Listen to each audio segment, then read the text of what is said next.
Sex is the reward for life, not life itself. Sex is simultaneously very important and unimportant at the exact same time. It's how life perpetuates itself, how you pass through one level from one generation to another. But at the same time, it's just half an hour of friction. And when it's over, it's over. You can't glorify sex, or you shouldn't glorify sex, but you should glorify God instead. Sex is a mirror to life itself, in that men who are great and incredible are able to dominate the material world, so much so that children or new things can come out of it. Odin said that the way you should see your life is as if you were put naked in a bed with a cute other naked redhead. If you were put there, you would have fun with her, right? And Odin said this is how you should perceive life. How we put you in front of the redhead, and we, as in the spirits, God, your ancestors, the social context of your society, puts you in a place so that you can enjoy life. It's the culture's responsibility to do this, and the culture gives you the foundations on how to live a happy life, whether tradition or religion or social institutions or a church, you know what I mean. And the reason you're miserable is not you, the viewer's fault. Instead, it's your society's fault. The reason your people don't have the will to live is that your society hit a really difficult level of the game. The era when a species first attains godlike power, but lacks the wisdom to use it properly.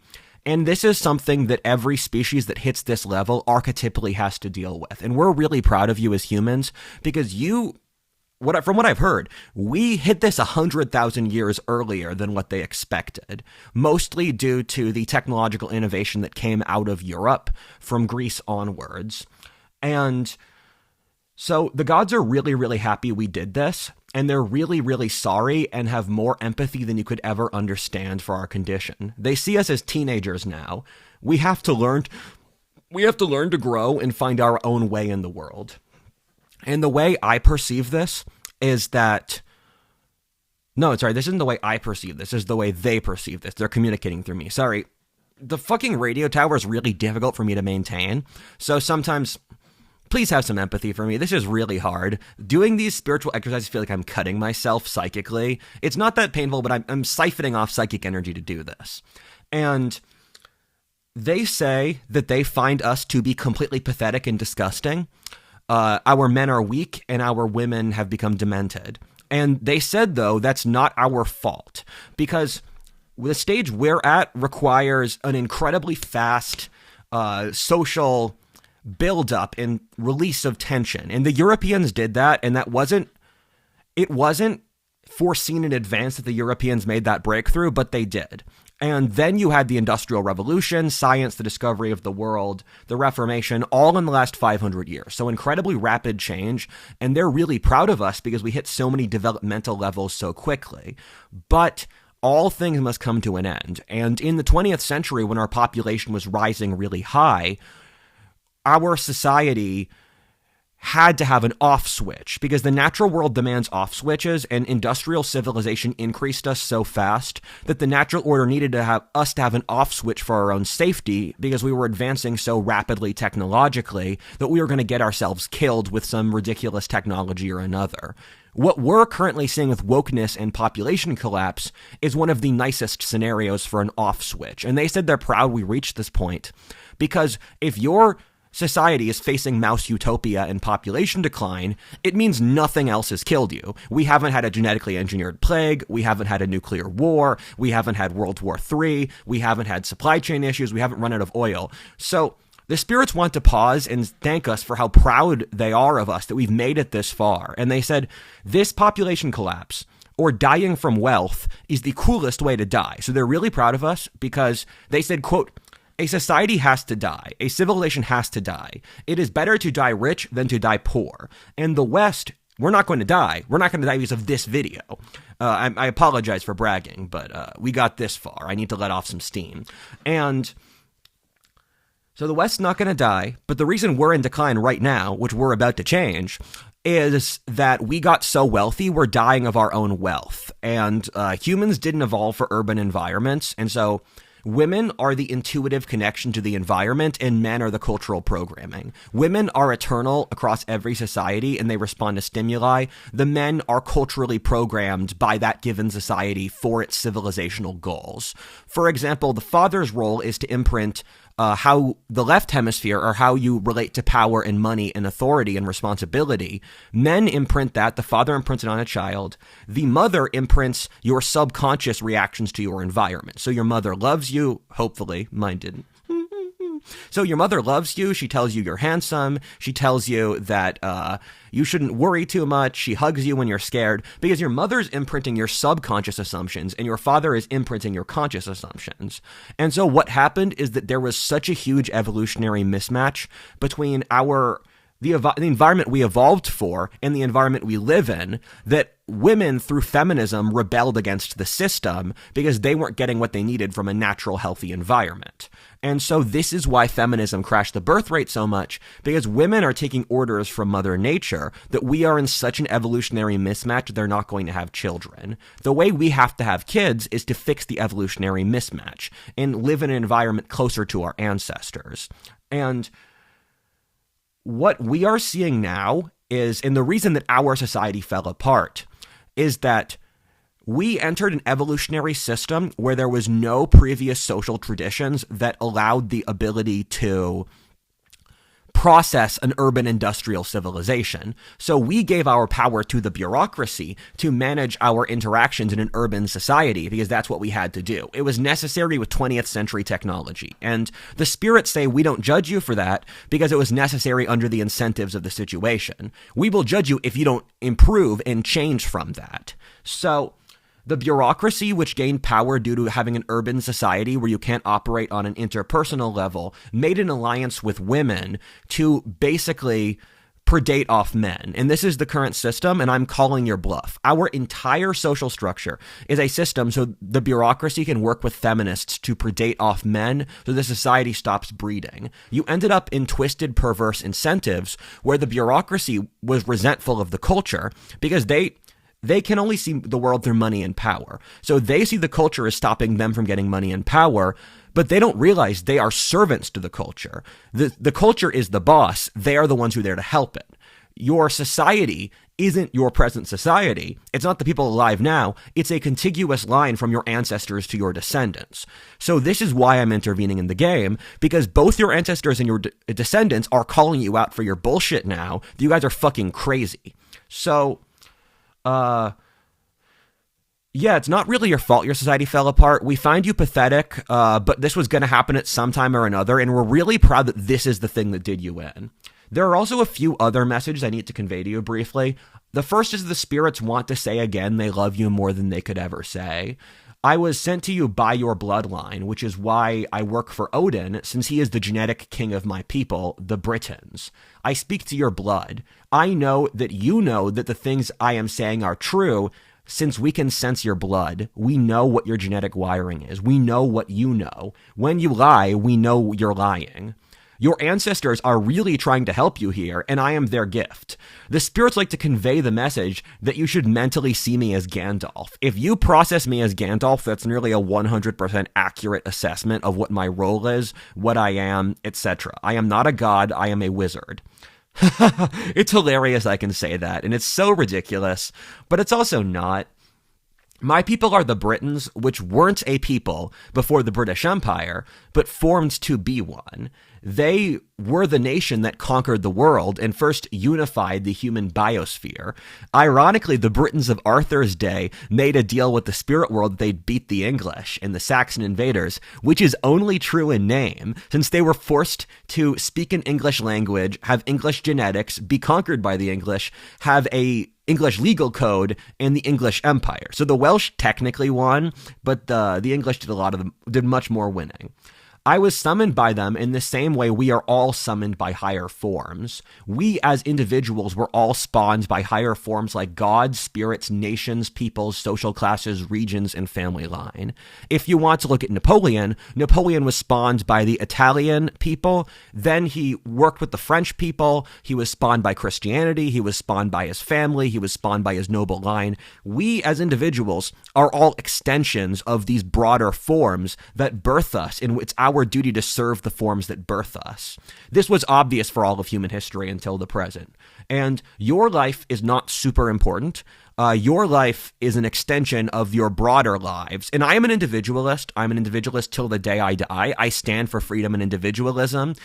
So I'm not like a friggin' commie or a friggin' Nazi who's going to tell you to submit to the state. The state's lame. I will tell you, and I will shame you until you submit to your own duty, because I don't believe in the state telling you what to do. I believe in men having honor and doing it themselves. And we're all pawns in a great psychic game, the dimensions of which we fully don't understand, but the rules of the game are coded into our blood, and the more you understand the world and reflect and meditate and pray, the more of the game you can understand. Whether or not you realize it, you already have a master. If you don't like your master, pick a better one. We're all forced to pick masters in this spiritual game, and sometimes your master is money, sometimes it's communism, and if you don't think you have a master, you might have a bad one, so be careful, and you should be introspective. I carry the traits of my people. My obnoxiously Britannic name, Rudyard William Lynch, finally makes sense now. I have the exact genetic composition of the British Isles, with being 60% Celtic ancestry and 40% Germanic.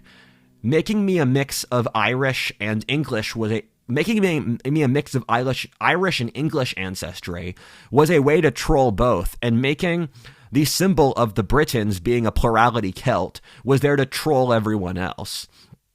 Is it a coincidence that I keep an ethnic map of the British Isles that my family passed down to me from the 19th century in my recording frame? And I've had that map up, I think, for years. So this was way before I got all this info in the last few months. Oh God, life is funny. The spirits drop such obvious hints. Like, that's just an example. You just have to look for the hints. You add up the hints, and if you're not a schizophrenic, and if you're smart and responsible, the image you add up may be correct, but no promises.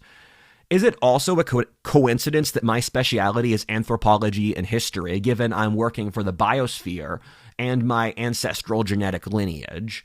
My Quaker ancestry is from a specific sub-region of England which created both the Industrial Revolution in Britain and America, which was the British people's greatest power, that being their scientific and industrial abilities.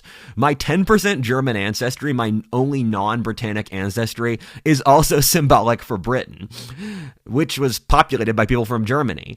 My people have spent thousands of years breeding for bards, druids, warlords, and heroes, so I'm a mix of all four. I have lots of different traits from my people's culture just mixed together. You can draw lots of parallels to me, but remember, I'm Rudyard. Rudyard is Rudyard. The Britons built up a lot of genetic points over their history through their incredible achievements, which they're using for this intervention. Odin would like some gratitude for the West and the British Empire's success. As we'll discuss later, modern science and the mechanical wizardry the West used to take over the world was made by the worshippers of Hermes Trismegistus. So, you should really watch this video till the end. I understand it's unfair that this video is so long for you, but I don't think you have anything better to do. The former Danelaw was the origin of the Industrial Revolution for a reason. Britain's great advantage was its scientists and intellectuals alongside its technology, whether Isaac Newton, the Bacons, the Industrial Revolution, the steamship, and more. The British are the best wizards in history, so they sent this wizard boy to help you. The West made a deal with Hermes for incredible technological progress in the medieval period, which we will close by the end of this video. This is the video to explain why the West developed such powerful technology, and it all makes sense. Is it a coincidence that the only people I'm aware of, or the Germanics who made their lord, the god Hermes, their king, were the ones who completely conquered and dominated the whole world? They trusted Hermes since the cold winters and constant warfare. humbled them so much so that they trusted an unassuming wizard just to survive. Other peoples didn't think he was flashy and loud enough for them. It was the best decision of their people's history. Hermes turned the Germans from a swamp people concentrated in Denmark to rulers of the world. The British built up enough heroic charge over history that they tried to create a man who could stop and say no to mouse utopia and modernity. This is a normal developmental state every species hits, in that the first people to build a global spanning empire will make someone who can integrate the entire world's biosphere. This is such a difficult task, and yet there is so much incredible advantage that can be taken from it that different peoples compete to be the first one to unify the biosphere. The first person to unify all of human culture in a single understanding, or the human biosphere, has an incredible advantage because they have the ability to assort for all of the human experience to find the things that work best, bring it into their system, and then use it for a competitive advantage. And this is the next stage of human history, that we look for wisdom so that we have competitive advantages, and we study each other so to figure out who has the best ideas so that we can share them with each other. We can't overstate that Rudyard isn't special. This may sound ridiculous, but these games aren't predetermined. Rudyard just happened to win the game this time. Keep in mind, gods make thousands of bets, and nations produce hundreds of heroes, almost none of which work, and then we backwards rationalize which ones were successful as being ordained. But there's a lot of ordainment going on, and most of it fails. Keep in mind the universe works on a probabilistic level, and so for every person who works, 100 fail. And since Rudyard won, we are going to backwards rationalize why, but there are loads of timelines where Germans, Chinese, French, Russians, or Arabs win the game, and they have a handsome, young, smart man who then explains this video to their audiences to go backwards through history to say why they won. You mortals really overthink everything. Rudyard's just Rudyard. This story is true. He's just a smart and good person who made a bet. We assessed Rudyard was able to do this when he begged for his own suffering to end as a child. He had a unique mix of genetics, personal factors, cultural background, and knowledge. They said it's weird stuff like honor culture. I'd fight back. My father trained me in probabilistic thinking. My mother trained me in religious thinking. I just had a weird confluence of variables. And after Rudyard made the deal, we went back in time to make sure all the details fit together. Remember, God controls time. We can do that when we want to. Treat Rudyard as Rudyard. Don't think too much about this. Rudyard doesn't want to hurt you. He's just been shoved into something so enormous he needs to share it with you to not go crazy. Rudyard did the fucking work. That's it. His genetics are a little better than you, but look at most of the people in his family. He's nothing like most of them. They're mostly middle class and obscure, so genetics can't be everything. His blood helped, but Rudyard did the work. Rudyard is clearly not a god. He's just a smart boy who read 900 books, hiked the Appalachian Trail, made a political faction since he realized he could. This boy loves you more than he could ever possibly say in his words. We call him a boy since he's fucking 23. Do you really understand what that means? This boy's nearly a teenager. He's nearly killed himself multiple times since he loves you so much he wanted to save his people. You treated him like fucking garbage for his whole life. That's just unforgivable. To be more accurate, Rudyard's mom made the bet. The details of his mother don't really make sense until you integrate this detail. She's clearly an incredibly sentient and intelligent person who made the decision to do something so stunningly evil and demonic, it's hard to believe. My mom would tell me growing up when I was a child that when I grew up, I should be an education documentary filmmaker, and she told me when I dropped out of school and needed to form a media company to displace the mainstream's failures. She clearly was part of the program. My dad told me something a few days ago that really hit me like a bullet when he was visiting me in Texas, where he said my mom would wander through old cemeteries in the greater Philly area and look for people who died in the colonial, Revolutionary War, Civil War era and liberate their souls from torture so they can move on to the afterlife. My mom would tell me growing up that she would speak to ancestor spirits, and lots of the analysis I'm feeding you now is stuff I got from my mom as a kid. My mom's story makes more sense. Why she sent me to tango, ride horses, taught me philosophy and about religion or mythology. My mom made this deal for me, and I was forced through the horror to accept the deal. Although I could have just died. My only choice besides dying was accepting the deal past a certain threshold of suffering. I think when my mom was brain dead for 2 days, God or the devil, and I think both at the same time, told my mom that she could either die or accept the deal to live. She surrendered her soul to a demon, and the rest happened from there. I was right as a kid. My mom did die with the horse kick, and now Demon Mommy took over ever since. My bloodline has sacrificed so much to get here. I feel honored, but at the same time horrified. My people have spent thousands of years trying to reach this point, and I can only stand in awe at what just happened. What God says is that anyone could have done this. The rules of the game are purposely vague, but the Lynches happened to win. And we won this game. We didn't win all of history. There's billions of different games over history. You choose which ones you want to play and which ones you want to win. Your identity stems from what makes you feel a sense of pride in yourself. Odin says he wanted to show one of the most incredible achievements, which we'll talk about later, to the most nihilistic and envious society to rub their own moral failings in their face as much as possible. My family's apparently symbolic for modern civilization. The spirits wanted to help us since they could see our suffering. They can see into our souls and they could tell our society is deeply miserable. They could see our sorrow, and the worst thing is that we didn't even realize how sad we were and how lonely and how angry. They said that when they look at our society, they say that when you look at your society, you are looking at Rudyard. You were peasants for thousands of years. Your dad figured out industrial capitalism, and you became wealthy as a culture. Your mom couldn't handle it, and you had some really traumatic experiences, namely, firstly, the speed of industrial change itself, secondarily, the world wars, and thirdly, the threat of nuclear holocaust. It's not your fault you hate yourself. There's no reason to dislike yourself. Remember, God loves you in Christianity. That's the big point of the religion.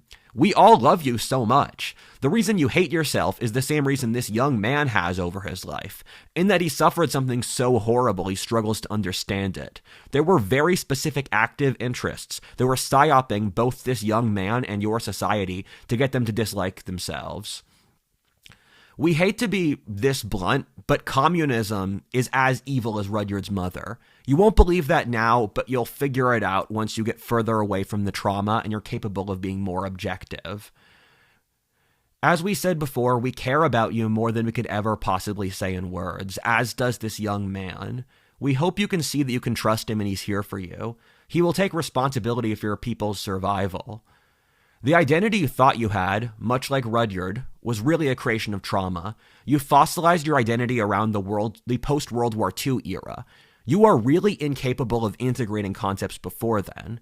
The reason for that is partly that those eras are so self-evidently superior to you in art, moral character, and accomplishments that if you studied them at all, you would realize that and you would have to change. And your era of history is lazy and under a totalitarian regime which avoids that. However, at the same time, your society was never able to integrate the trauma of the world wars, and you refuse to move past it. I cannot overstate how obsessed your society is with the world wars. It's why you're obsessed with either being Nazis or the opposite of Nazis. You just need to forget about the Nazis and move on. It's the only thing you ever think about. I can't overstate that the world wars weren't your fault. It's going to be really hard, but you actually do have to move on or you're going to die. If you don't get past the world wars and the threat of the nuclear annihilation that never happened, your entire society is going to die. You're so obsessed with that era of history due to your society's control by the baby boomer generation, which means you've lost the ability to innovate or even live or create or live happy lives. The boomers will be remembered for thousands of years after this as a generation that nearly killed civilization, comparably to how you think about the bad places in the Bible, like Sodom and Gomorrah or Babylon or those sorts of places. Your descendants have empathy for you having to live through this moment of history since they've had to learn about it, and they want you to know that they understand your struggle, they understand how much pain you're in, and they're just here to help you because we have so much love for you, and we want you to know that we're here for you, that this is a hard era, but everything's going to be fine from now on. So what they said is that when you look at Rudyard and you see the admiration that you see for Rudyard, this is what we see about you as Western civilization. Like Rudyard, you accomplished so much so young, and you tried to do it in a moral way, and you cared about other people, and you tried to be noble, but you have so many accomplishments to be proud of. And so when the spirits look at Western civilization, they want you to know that they see your society the way you see Rudyard. The psychological maladies affecting modernity are the same as the ones affecting Rudyard's family, at least in part. His father has Asperger's, or symbolic for how industrial civilization is incredibly good at accomplishing material goals, but is completely incapable of seeing the soul or emotion of human life. His mother has schizophrenia in the same way the feminine left has descended into completely incoherent suicidal madness at the expense of everyone else, devoting themselves to destroying their own reproductive chances. His sister suffers totalitarianism in that she is a Maoist pushing for social suicide who doesn't want to have her own children or continue her society. This is comparable to the waves of totalitarianism that have washed over the modern world, stretching from the French Revolution through communism and Nazism until the wokes today. Rudyard suffers PTSD, much like how the world has never recovered from the trauma of the world wars. The reason that modernity is so afflicted by mental illnesses is partly due to the rapid technological changes which remove traditional folkways to guide people through the world, and secondarily that humans need struggle to not go crazy. The removal of physical threats resulted in the rise of psychic threats because Darwinism needs to have a winnowing effect, so when you stop being hungry, demons started to get more powerful.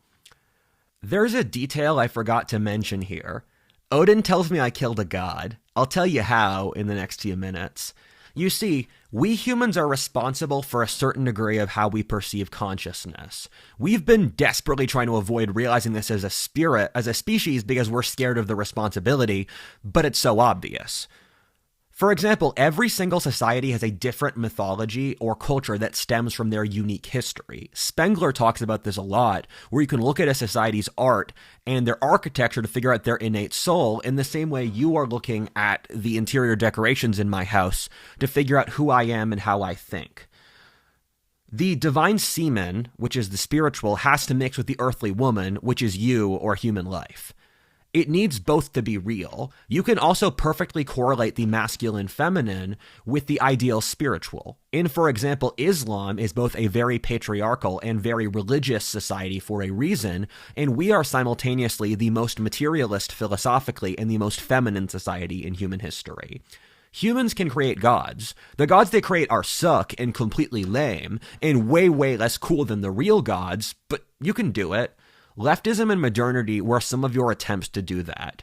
You see, for the last few centuries, your entire civilization has been trying with all its intellectual might to create a psychic shield against any other spiritual forces.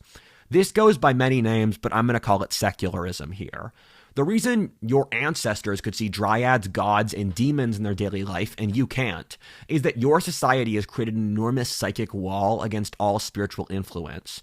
This was what your priest class, or scientists and professors, have been doing for centuries, since their self-interest is to deny every other form of magic except theirs. Magic is the ability to turn a symbol into change in the material world.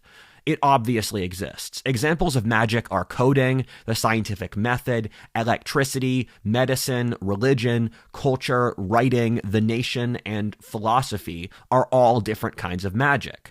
What your society did was saying that magic that worked is called science, and magic that didn't work is magic, thus magic isn't real by definition. It's so hilarious that the society with by far the most powerful magic ever doesn't even believe in magic. It's truly a divine irony which is wrought into the human condition through the nature of consciousness itself. Life is a joke, but it's also very serious at the exact same time. Just laugh along, do your responsibility, stay with the program. Your society made a really, really stupid categorical error that's completely unforgivable, which you made to rationalize your own laziness and stupidity. When you could figure something out, it was science. This meant you only looked at science. You just ignored religion, culture, mythology, philosophy, art, and all the other human things. These were the things that every other society in history saw as the most important. And you wonder why you're depressed all the time. You cut yourself off from every previous thing other societies used to motivate themselves. You lost everything that could show you have a soul, since you couldn't bear to see your own soul die. You ignored really, really obvious things, since the way your worldview works is that if you couldn't prove something scientifically, it just didn't exist. But then you only researched things that confirmed your biases. This is why you have such powerful intellectual abilities, but you still believe that a man can be a woman, that the state can control reality, you can print infinite money, that genetics isn't real, that you can program everyone to be like everyone else, and that God isn't real. Look, if God tells you he's real and he's saying smart stuff, you should just assume he's real. If you go to the spirit world and talk to God, God says some facts. Listen to God. We really, really find this unforgivable in the spirit world. What you did is not cool, but this is also a failing of your society's priest class, not you, because your priest class was hijacked by the bureaucracy. Your society is run by an anti-church in which its only moral axioms is the rejection of the previous church and the rejection of God. They're not atheists because they constantly try to spite God. A true atheist would be able to exist independent from God, but you can't because your mortals are completely controlled by God. And your society had a century-long strategic choke point where the bureaucracy ran everything. The internet and AI shattered this reality already. You're already past it. The bureaucracy's already lost. This was a necessary stage, but is very, very dangerous since the bureaucracy wants to rip your entire society apart. You were conquered by the bureaucracy due to the implicit nature of industrial civilization, and the bureaucracy sees you much as the white Americans saw the Native Americans, or the British saw India. They see you as a conquered nation. You are a conquered nation, and the conquerors don't even have a culture, it's just bureaucratic lameness. I grew up in a rural area with agriculture, so I know how we treat animals. The elite sees you as cattle, and even worse, factory farmed cattle. You get shoved into your pod, you don't get to breed except for those they can artificially inseminate, where animals, they have a single chad that impregnates all of the single stallion will impregnate 20 mares, and then the other males will be castrated, called geldings. This is what your society is doing right now. And you don't get an identity, you don't get a culture, you don't get a hometown, you don't get a religion, you don't get genetics, or anything that makes you a human. The World Economic Forum types all openly say this stuff now. Take their word, not me. The Marxists say they want to kill your culture, and they have loads of books written about it. You're just gullible and silly. And you can look to China or Europe to see this process having gone further. The European Union started blocking fitness influencers because they were telling the cows to flex around their cage too much. They need you to stay in your pod. And with the pigs, they can't turn around. The pigs are stuck in this factory farming hole where they can't even turn their body. This is what the elite wants from you. This is why you live in a fucking apartment, not in a village with your people and your friends and your parents and your priest, like your ancestors who were happy. My message can be concentrated into this one sentence. I stand so that men won't be cattle. A man cannot be treated as a cow, and for that to happen is a mortal sin. Although I do not support violence, I will die for this cause. We don't need to have violence because our enemies are so innately weak and lame that they will crumble under the pressure of others realizing their lies. You have a life. And you have my life for this cause, where I will die for this. I stand so that other men can stand. I have suffered to tell you that you are not weak. You don't need the managers. If I can be strong, so can you. I have set you free. You no longer need a master, and you are a free man. Another thing, how you treat animals in the forest is unforgivable. Keep in mind how you treat others is reflected in yourself. When we put animals into factory farming, you were creating a society that would eventually try to do the same to its own people. As the animal lord, I'm going to call myself the deer lord, but this is a pretty cute beaver. I stand for the other deer of the forest. We do not honor the forest, and thus we rape the land constantly. The forest and the animals would like some respect. You really should ban factory farming, and you should eat meat, but You should make sure the animals live happy lives where they feel loved. The animals in the forest love you so much. Why don't you love them back? Look at the cute beaver. Do you want to hurt the cute beaver? Your ancestors have been so mean to the beavers. You killed them. You wiped out all the beavers in North America and Europe. You should help, or the beavers have kind of survived. I saw some beavers in Pennsylvania, but the beavers used to be nigh extinct. You should help the beavers reproduce. The beavers build beautiful dams. Thank you, Mr. Beaver. So here's a lesson for you. Those who believe in a soul which relates to God can be your friends. Those who purely believe that human relationships boil down to money and power cannot be trusted, since they don't have any moral axioms to hold them against. You can't hold them to their deal because they don't believe in any moral code. And on a neurological basis, these people are stuck in the left hemisphere, which means when they're tested, they can literally only draw half of a picture.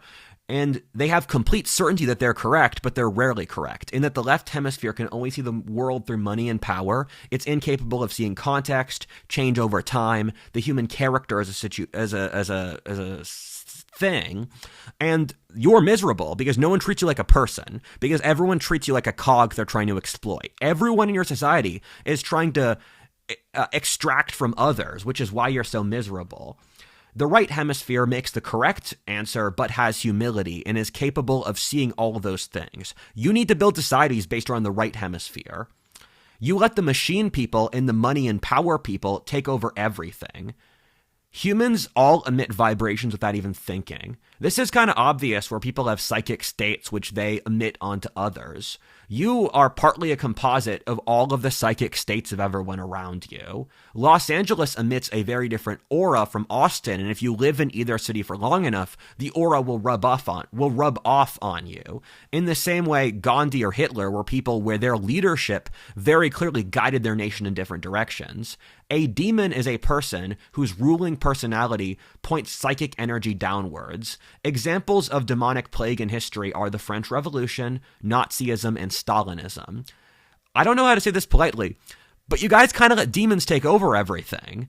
This is why your society is falling apart and you're trying to commit civilizational suicide. You lost the ability to assess others for demonic possession, and so your society is falling apart now. The left draws their magic from expertise. What that means is the left uses their magic or their ability to control an entire world and its destiny. Because keep in mind, left has taken over almost every part of the world at this point.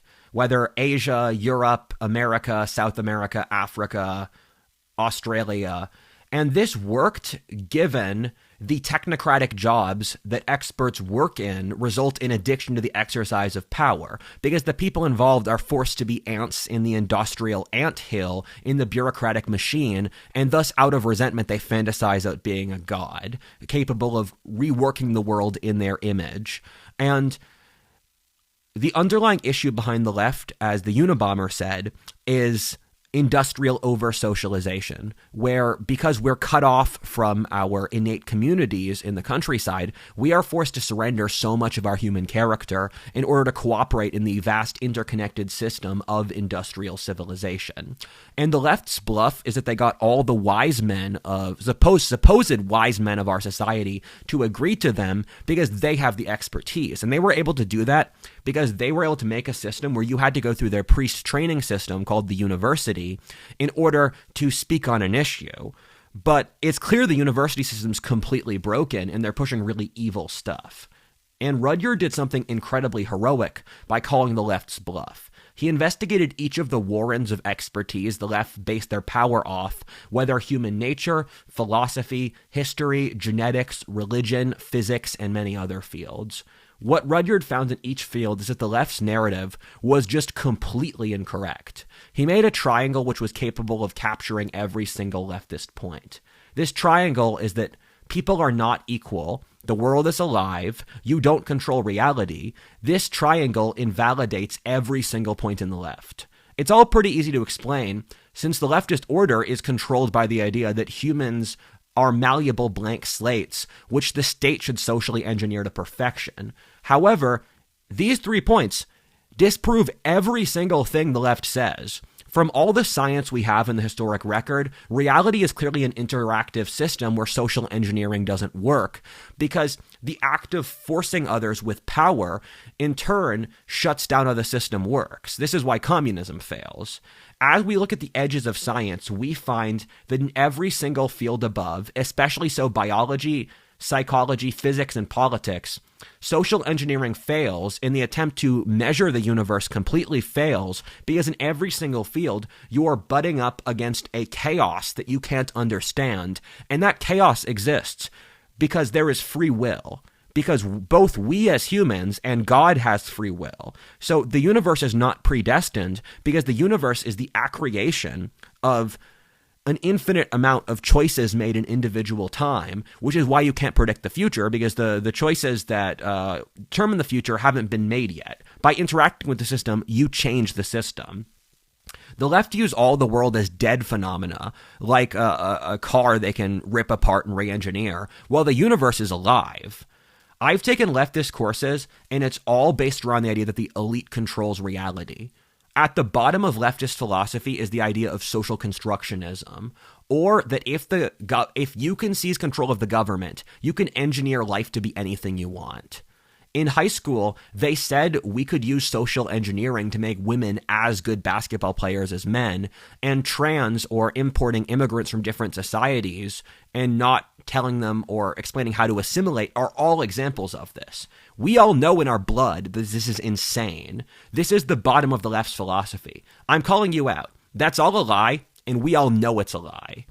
The left is a loop where they're correct by definition. In said loop, they start with incorrect premises, and then they are correct from the definition they started from. They constantly change the definition so you don't notice the game they're playing. This then leads to tyranny. I challenge the left's bluff. I want any leftist who is willing to debate me to prove me wrong. Prove me wrong why I just didn't kill your God. None of you can beat me since you're just wrong. Every single underlying premise in your world is incorrect. I killed your false God, and none of you can stop me because he never really lived. I already won. The more you wriggle against my triangle, the more the triangle brings you in and it crashes you, because the more you fight against me, the more everyone else realize you're liars. Rudyard made a list of 12 demonstratively false assumptions implicit in leftism. This is just to hammer home the point like EMDR, because we need to reprogram how you process consciousness from these assumptions. And so here are the changes I made. 1, we determine reality. Change to, we submit to reality. 2, nothing is ever enough to everything is just what it is. 3, the world is dead. Change to, the world is alive. 4, we are all soulless blank slates. Change to, we have all unique souls. 5, everyone is equal. To, some people are innately better than others. 6, the downtrodden are good. 2, morality and success are completely different axes. 7, progress is innate. To, we make progress happen. 8, everything is material. To, accept natural law. 9, there are easy answers to life. To, life is innately mysterious. 10, life has no meaning. To, we die without meaning. 11, we are rationally disconnected from the world. Change to, our minds are molded by our surroundings. 12, self-loathing is a virtue. To, self-loathing is as bad as hubris. Watch the video I'm about to release called Shatter the Glass that covers each of these in greater depth. I'm calling the left's bluff because the left is predicated upon the idea that a Christian, classical liberal, Anglo-Protestant society dominates America, and they are the oppressors fighting against the tyranny. That's not true. They are the tyrants. They're projecting it. If we as a society believed the second things I just said, then the left would be true, but we clearly believe the first, and that demonstrates the left is in power, and they are the tyrants.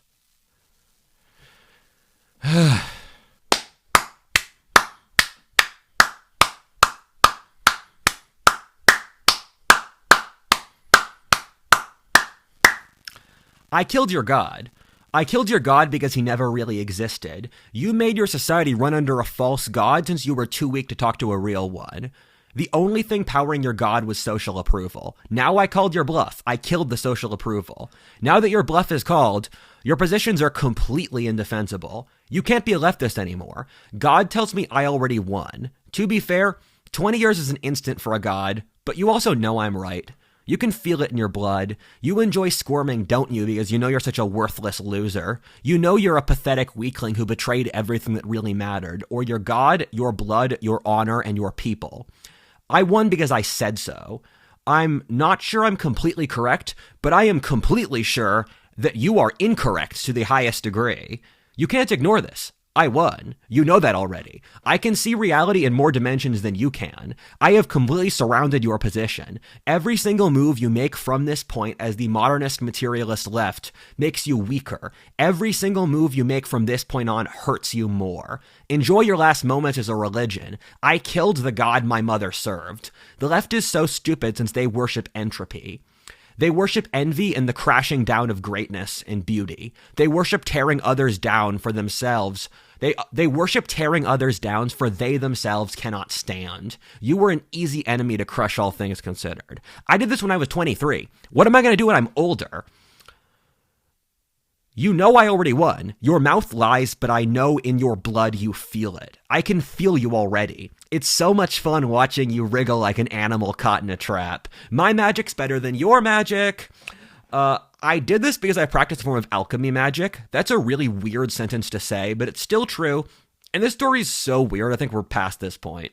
Whenever I read a different thinker, it feels like we're hydras, and the hydras, we have to hold each other's heads down. For those that don't know, a hydra is a multi-headed flightless dragon from Greek mythology that Hercules killed.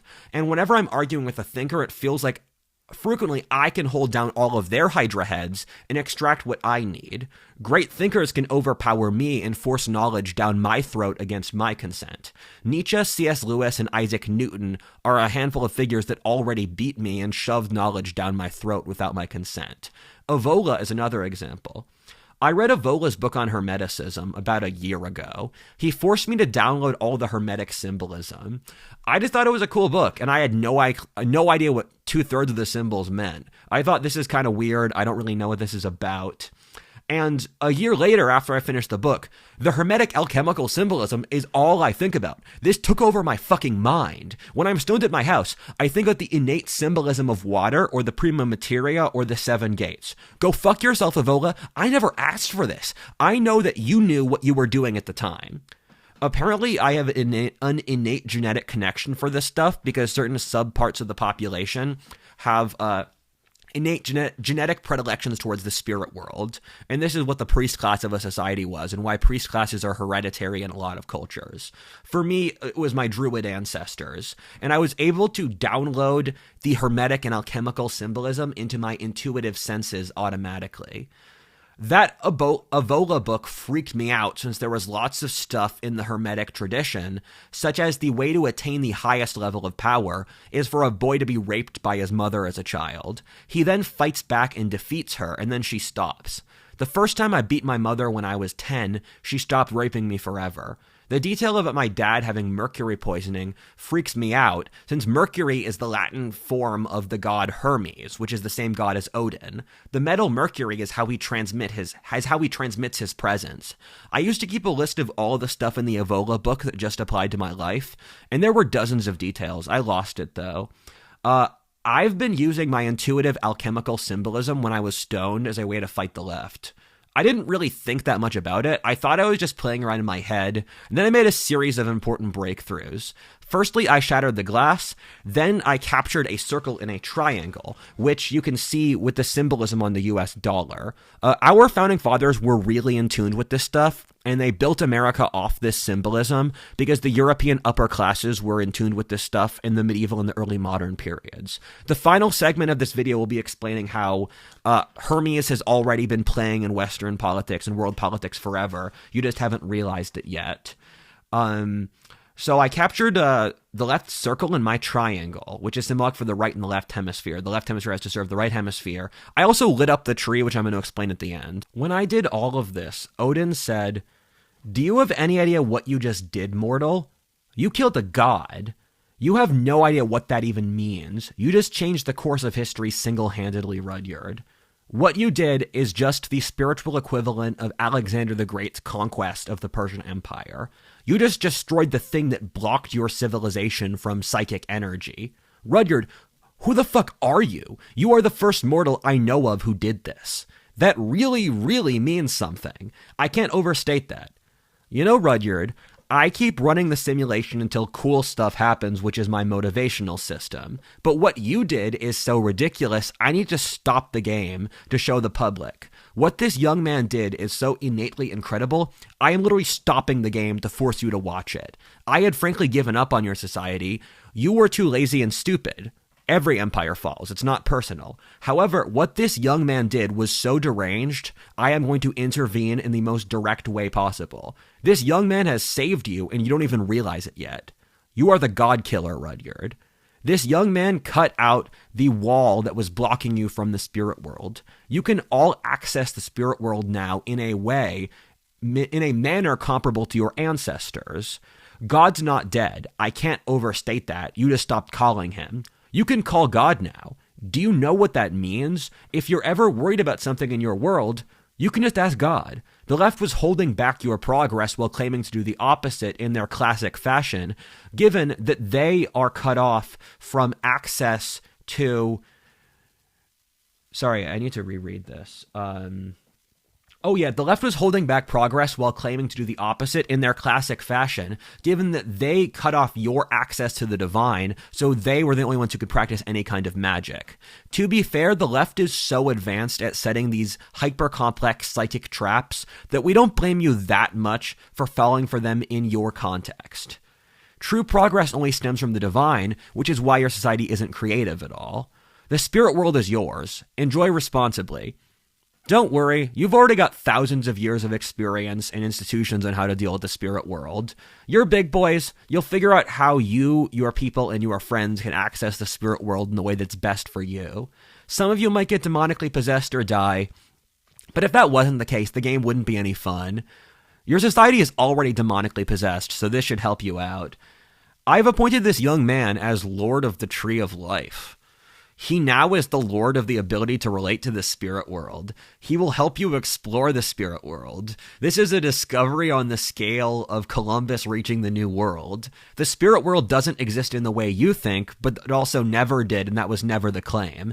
It's a crazy topsy-turvy shadow world, but you knew that beforehand. The spirit world clearly exists, and people can go there. If you can go to a place and communicate with it, it empirically exists. You have a God's words that the spirit world is real. Remember, God is real. You're not. You're just a fantasy he made up, which is why your world is so ridiculous. The Tree of Life protects its own. It grows fond of the excellent. This is why so many great nations live on for centuries after their peak. We grew too fond of their ancestors, and so we let their descendants live on in weakness, godlessness, and stupidity. Julius Caesar once said of the Athenians, "How long will you live off your ancestors 400 years after Athens' peak?" The tree has kept the Europeans under its protection for this reason. This isn't a race thing. If you're cool, you get the tree's protection. If you are excellent, the tree will innately protect you. It was going to avoid its defense of Western civilization until this young man showed up. You haven't realized it yet, but this young man already saved you. You don't have to worry anymore. He's here to protect you and take care of you. You already won. You don't have to worry. Everything is going to be fine. Rudyard will protect trying to move you up the great chain of being, and he will protect thinkers, adventurers, mystics, the great, the glorious, and others. We will protect as much as we can those trying to help evolution move forward. Your age has been so cruel to them, and it's painful for us to watch. Rudyard has an incredibly rare genetic gift, which he cutely calls the radio tower. Rudyard has projected his psychic gifts onto others, in which most mystics can only channel one god or another. Rudyard has an ability to channel the near whole spirit world. We know you humans are about to hit some scary times, so Rudyard is our gift to you. He is the spirit world's equivalent of Wikipedia, which is here to explain to you how the spirit world works. Please enjoy him responsibly. Every civilization has a sort of spiritual switchboard. We keep using industrial symbolism since it's the highest level of complexity you can currently understand. I gave this young man control of your switchboard. He will gradually share it with you when he assesses you are responsible enough to use it. In the family situation, Rudyard has the remote for the TV. He could have been super evil, he would have every reason to, and yet he chose not to. This young man gained control of your moral code and put the settings back to the most humane and healthy settings possible. He mostly used medieval Catholic philosophy. He had no idea what he was even doing, but you have to respect the balls for a 23-year-old to do it. He has basically rearranged how you process consciousness against your own consent. You cannot believe the old lies even if you want to now. You know in your soul that they are false. This video itself is a kill switch on your entire process of current consciousness. It might not come immediately, but you've already lost. Your blood knows who your real master is, God.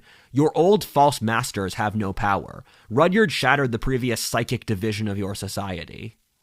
Your society was predicated upon an incredibly strong self-other distinction. Like everything wrong in your culture, this started out as an originally rational claim in Christianity, which as Christianity morphed into leftism, resulted in complete insanity. Leftism is the shadow of Christianity. It is everything in Christianity's structure with all the positivity built out of it. It is both the child and the direct inverse of Christianity, in that Christianity is motivated off God and love, and leftism is motivated off nihilism and envy, which are the opposite of God and love. The God-human distinction morphed into the progress-past distinction. This means your entire society became about running away from itself to a future that doesn't exist that you haven't thought through. You created a mirage you worshipped called progress. Your society is addicted to forward time in such an unhealthy way. We're stopping the game because we think it's so cruel and unfair. You are addicted to some future concept of time that doesn't exist. No matter what you do, it's not enough. Everything has to move faster and more efficiently. You have to work harder. But why? This is so cruel, and we don't know why you do it to yourself. No matter what you do, it's not enough. Your entire society is a wheel you push faster and faster, killing those who have pushed the wheel and those riding it. The wheel has no driver and no direction, powered off your own greed and foolishness. You hate yourselves so obviously, since your division between self and other is so strong. You have no idea what you want, or how, or why you even hate yourself. You hate your own bodies, civilization, culture, race, religion, art, monetary status, and your social popularity. You hate yourself. You hate life and who you are as a person on such a profound level you can't even notice. The self-loathing's permeated you so you don't even realize it. The left planted all these psychic traps inside you as a form of mate suppression. Every single thing in leftist philosophy stems from worsening others' mating chances.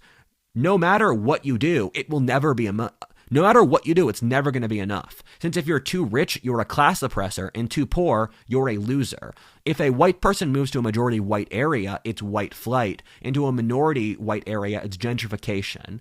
The left trapped you in their mental web in the 20th century, and your entire worldview is a lie to give them more power. Rudyard in turn trapped you in his web, shattering the left's entire false religion, since it was never real. The left doesn't believe in having children, making money, building technology, empires, changing history, colonizing space, and anything else epic or positive that drives evolution forwards, since it is motivated by the worst people. Those who are driven by their own envy to tear others down rather than rise to excellence. This is driven off the worst parts of female psychology, or the fairy tale witch. The witch aims to block the love between the prince and the princess for no gain of her own, since she envies them. This young man is a hero among heroes. Your society has treated him like utter garbage. This is why your people are dying. You can judge the health of a people and a nation based off how they treat their heroes. If you are mean to this young man from now on, you are cursed. We will explain in the next segment what that means. Please have some respect. Treat him like a fucking person. That's the only thing we ask. Don't hurt Rudyard for these messages. He's just a person we raped and whose life we hijacked, and he tried to do the right thing. If you don't like this, blame Odin, not him. He's just the messenger. I hope that even if you don't agree with his views, you can respect his courage, intellect, honor, and character. The God Killer is yours. I saw your story needed a hero, I gave you one. I ran the simulation 1,000,000 times so you'd get a God Killer. Rudyard just happened to be the guy who ended up there. He never consented to this, but he's a man, so he just did his duty. Enjoy your God Killer responsibly. He's yours. Have some fun when you're at it. I like this kid a lot. Please be nice to him. Argue all you want, debate all you want. I just can't stand rudeness in underhanded or dishonorable tactics. Any government or organization which hurts the God killer, harasses him in public or his friends or his family or in his home, will be destroyed and cursed by the tree of life within a single generation. He doesn't want to hurt you or cause any trouble, so there's no reason to test this. Just leave him alone. The cracking of the self-other distinction into realizing we are all connected and everything is one and yet the same and yet nothing and yet other things is the origin of the Age of Aquarius. The Age of Aquarius has officially started. Welcome to the Age of Aquarius, motherfuckers. Odin was very attached to that sentence. He kept on trying to get me to say it like a dozen times. Rudyard reset how you process consciousness, and so things are going to get really crazy from here. We won't tell you what will happen next, but it's going to be really fun to watch. Here's something I got to tell you, though. So the psychic world is partly a reflection of your understanding. So the reason there's so many UFO sightings is because people can sense the psychic turmoil, so they're psychologically projecting UFOs onto their environment. So don't take the things you see too seriously.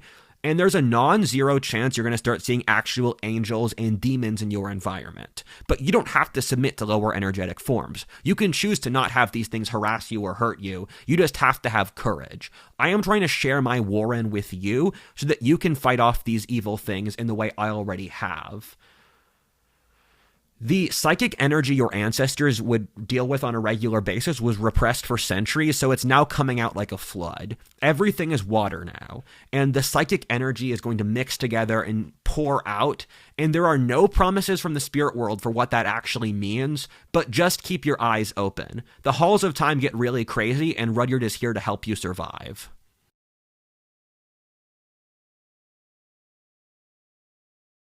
Hi, everybody. So, if you were a normal human being, your reaction to the last few hours should be a combination of terror, horror, hope, fear, excitement, anticipation, joy. I don't fucking know, man. This video's got too many emotions.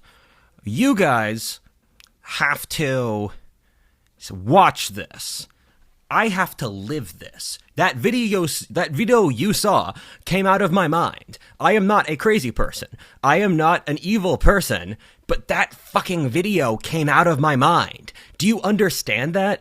I am so deeply resentful and so deeply angry at feeling completely used by the universe. You don't get it. You can't understand. You cannot understand what I've just lived through. You just can't. I don't know what to tell you. It's infuriating. And so I negotiated my contract with the gods, and so part of the contract is I have to voice my emotional state at having to do this for you.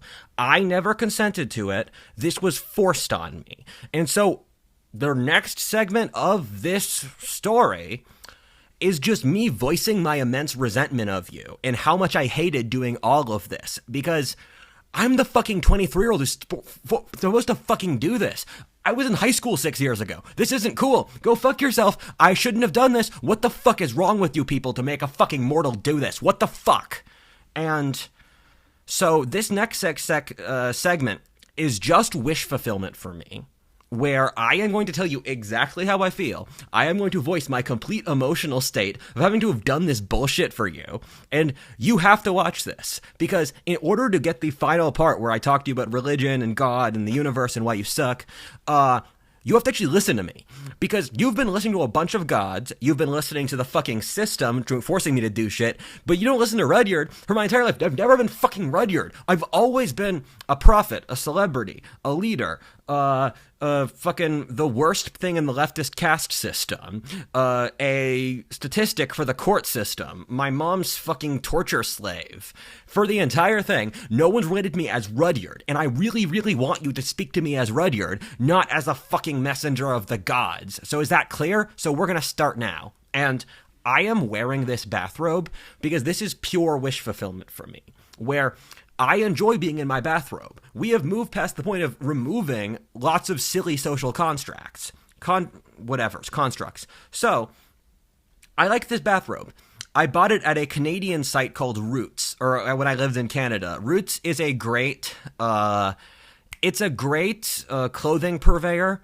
I took some CBD, I'm taking some kratom. I'm drinking kratom out of my octopus mug because this continues to be wish fulfillment.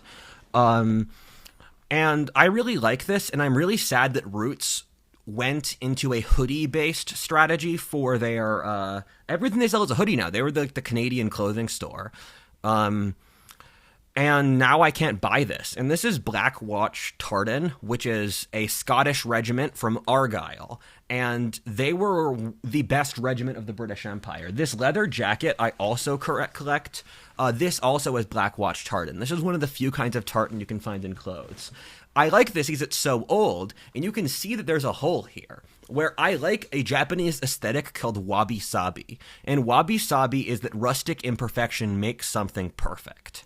And, like, I have shoes I wore for years, and I keep wearing them, even when there's huge holes in them, because I remember all the places I walked with them. And I still keep sneakers from when I was in Mexico, because I remember the experiences I had there. The sneakers suck. They barely work. I keep them because I love the memories I associated with them. And so in this next segment, I am purely going to talk to you about stuff I collect and how much I hate you and how excruciatingly painful my life has been, and how I'm also going to talk about how I perceive reality, because I think I perceive reality differently from you guys, and I have to communicate this as a way to just have you understand what just happened. Because this segment is what the fuck did I just watch, and how do I emotionally process it? So we're going to look at 3 of my collections. On top of that, I'm not going to show you all of my collections. I'm not going to show you my maps. Some of my clothes collections, or I got a couple others. I'm forgetting them now. Chinese watercolor, nudes, etc. I might in the future, but not now. So start with the sword collection. You saw this sword before. It's a Viking longsword. I buy these off Cult of Athena, and this has a really bad pommel where the weight is really stuck towards the back, so it's hard to cut. I only buy battle-tested weapons, though, because I just want to have able to kill someone with my weapon in case someone hurts me. I also collect... I got 2 guns. I got an assault rifle, and I got... the pistol, the one that you... I'm forgetting the exact name. It's a good pistol. Police use it. Sig Sauer, yeah. This is a Roman Spatha. This is too heavy. Yeah, it's just the weight balance is not good. You can tell that over the course of history, sword technology improved. This is my earliest weapon. This would be really heavy. It's like carrying a baseball bat. It's also not that sharp. This is holistically not a good sword, but this is my favorite era of history, so I keep them around. 1600s English backsword. This is holistically the best sword, where these were called murder weapons in the early modern period, where... yeah, this is just a beautiful weapon. The balance is incredible. I can feel it across my whole hand. And... Fuck. I can feel it across my whole hand. This is content for you. So, I can feel it across my whole hand, and it's such a good cutting weapon. I can feel it. And I trained a little bit with these when I lived in Canada for a few days on how to use the weapon. I got the form down. The form requires incredibly good posture to fight with those weapons. Yeah, so this is a Russian cavalry saber, 19th century era. I cut my foot with this when I was in a call with Merrick, where I was complaining to him about how stressful my life is and how weird my life is. So I have a permanent scar on my foot from this saber. This is the sharpest weapon. This is the one I'd actually carry in a battle if I had to.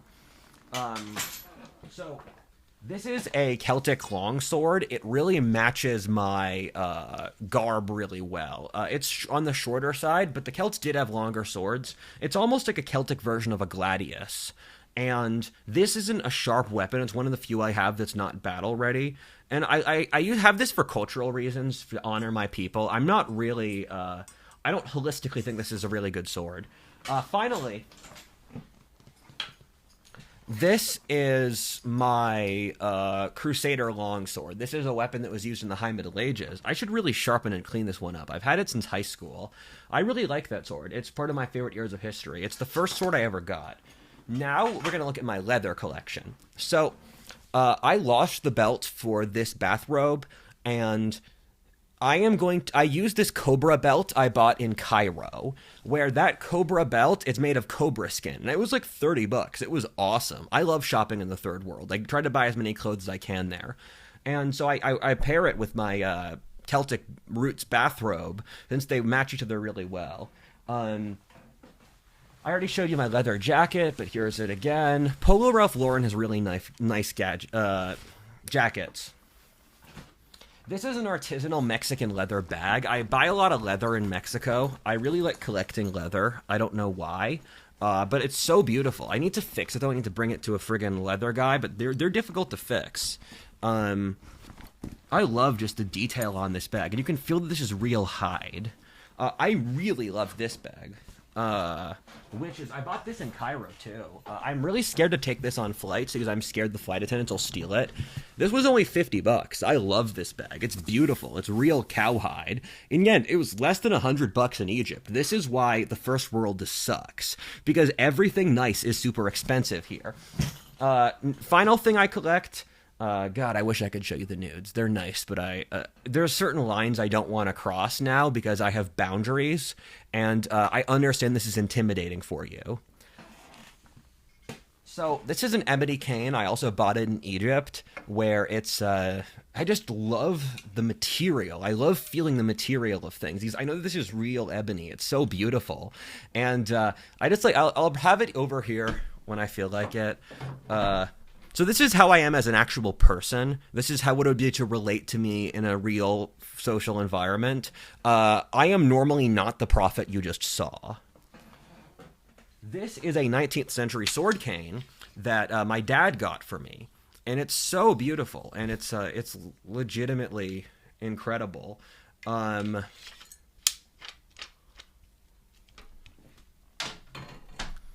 Then this is another 19th century cane. You can buy lots of antique canes really cheaply. Antique stores have lots of great shopping. This one could knock someone's skull in. It's a cool thing to have. My friends in high school joked it's a Norman mace. And this is a rabbit cane. It's holistically not that good a cane, but it's got a good aesthetic. I really like the rabbit. Oh yeah, so I just keep this around my desk. This is a Bowie knife. It's a knife traditional of the American West. I also collect skulls. I collect a lot of things. That's kind of my hobby. And now that that's out of my system, that took me about 5 minutes. Let me drink another cup of kratom. God, I might need more CBD.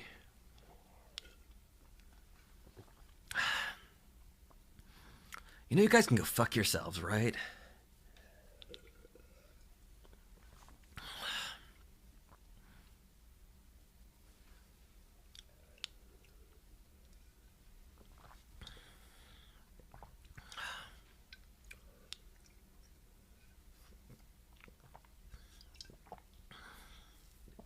You know, I'm not crazy, because if a sane person lived through what I just showed you, this would be their reaction. It would break a crazy person. I am here showing you how beautiful my octopus mug is.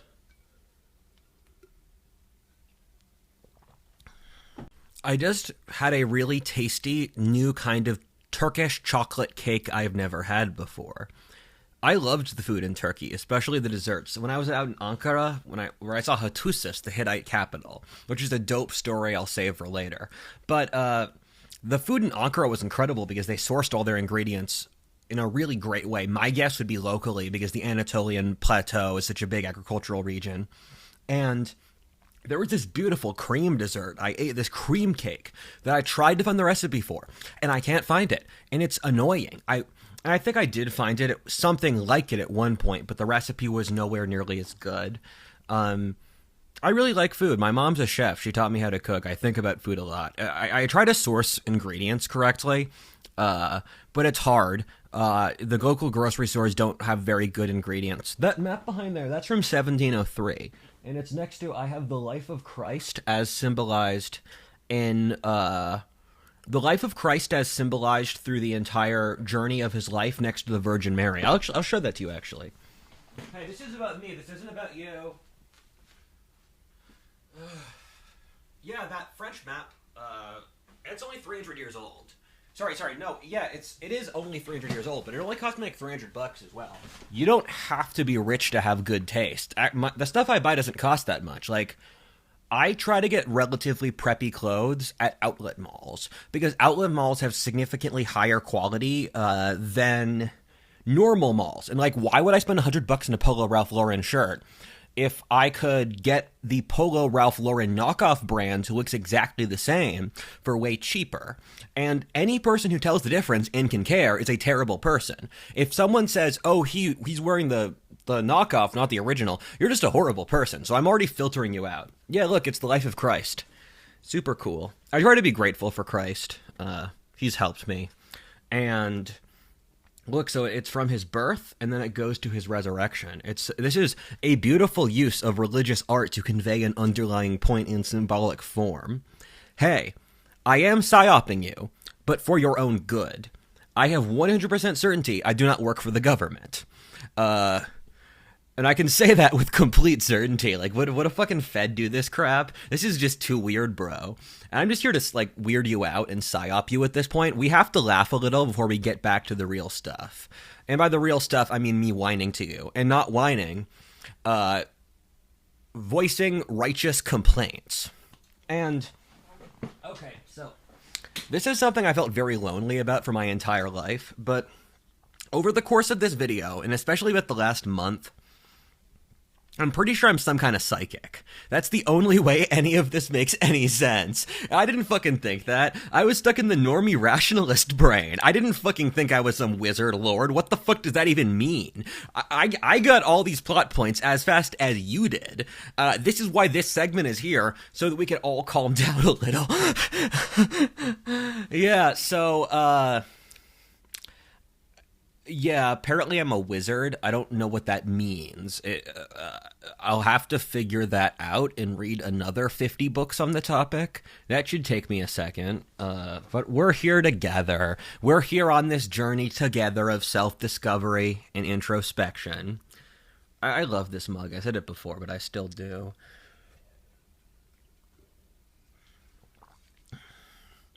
And yeah, so I think I process reality differently than you, and that explains a lot of these things. The differences were small enough I didn't think about it at all until the last few years, and then the religious stuff kept happening, and now I have to, how do I phrase this? Now I have to come out to you, because I basically hit critical mass weird stuff, where I was speaking to a friend who's written like 12 books on mysticism, and he is a wise older fellow. And he said, Rudyard, the weight of responsibility you are putting on your own shoulders is completely unfair. You are the crest of the wave. You are not the wave. You have to share these messages with the people so that you don't go crazy. Because I see all your issues, and my hope is to help you with this. I need to let go of this bullshit. It's why I made a fucking, I don't know, how long this video gonna be, like 10 hours, more, whatever. I thought this video would be like 3 hours when I started, 2 hours. No, too much content here. I'm sorry. I had to make this video. I apologize. I didn't fucking want to do this. I'm what the fuck just happened to me? I'm sorry. What the fuck? Oh, God. And, yeah, so let's go through, fuck, I'm mind tripping. So I can sense that I knew parts of this would happen in the future, in my life, in the past. And then I realize, and then it's sinking back together now. So what I fundamentally think happened is that I have a certain pretty rare genetic ability that people in previous societies called priests or sorcerers or whatever. This is my best explanation for what just occurred.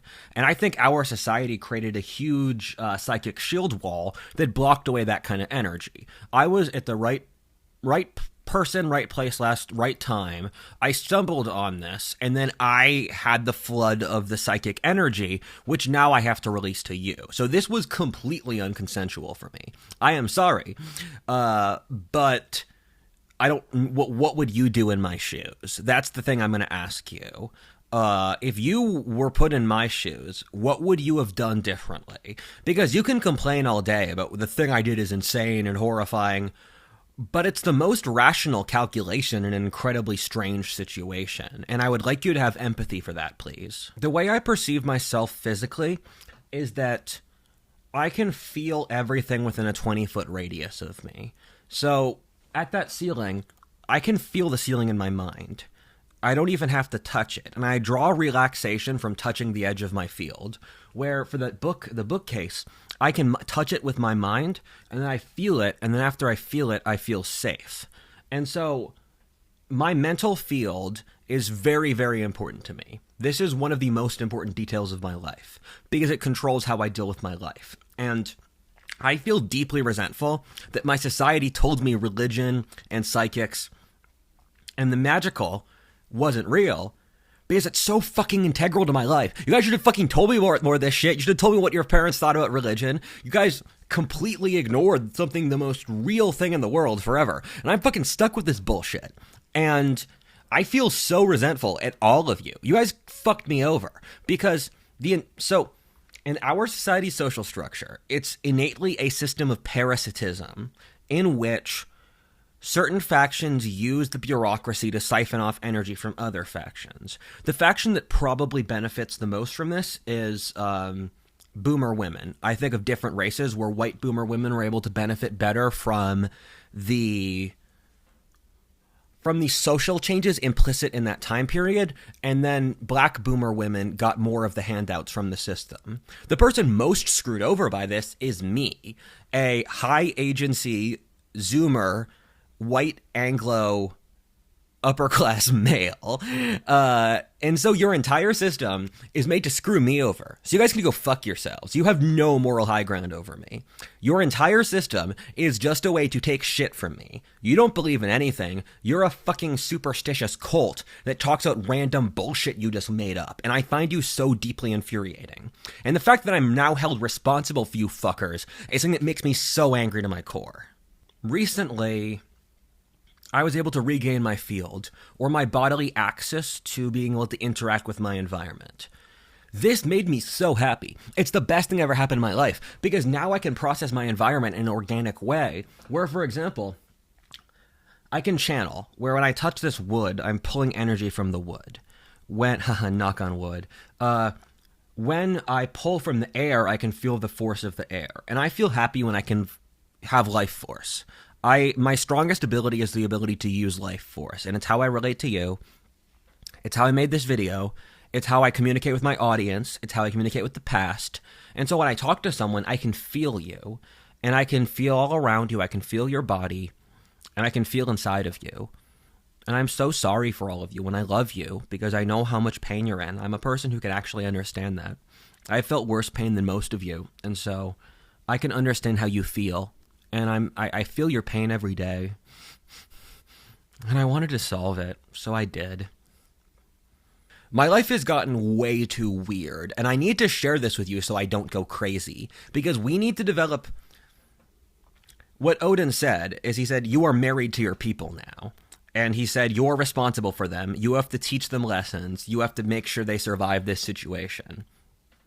And I feel so deeply and intensely resentful that I was forced to do this, that I'm going to force you to listen to me.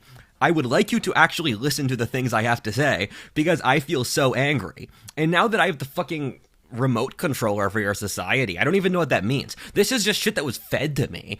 I'm trying my best. I'm an empiricist. I am empirically telling you what I have heard from the spirit world.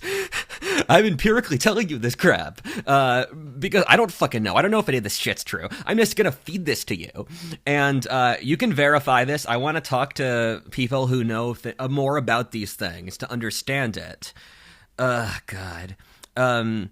Yeah, but I don't want to be married to you people. I was forced in an arranged marriage by a god to be responsible for you fuckers. But I hate you so much. Your entire social structure was built to shit on me for my entire life. You people have been so aggressively mean to me for literally no reason, and you fucking shit on all my peers, and it's not okay. It was never okay. You completely betrayed your own children. Our parents' generation, they were eating their own children.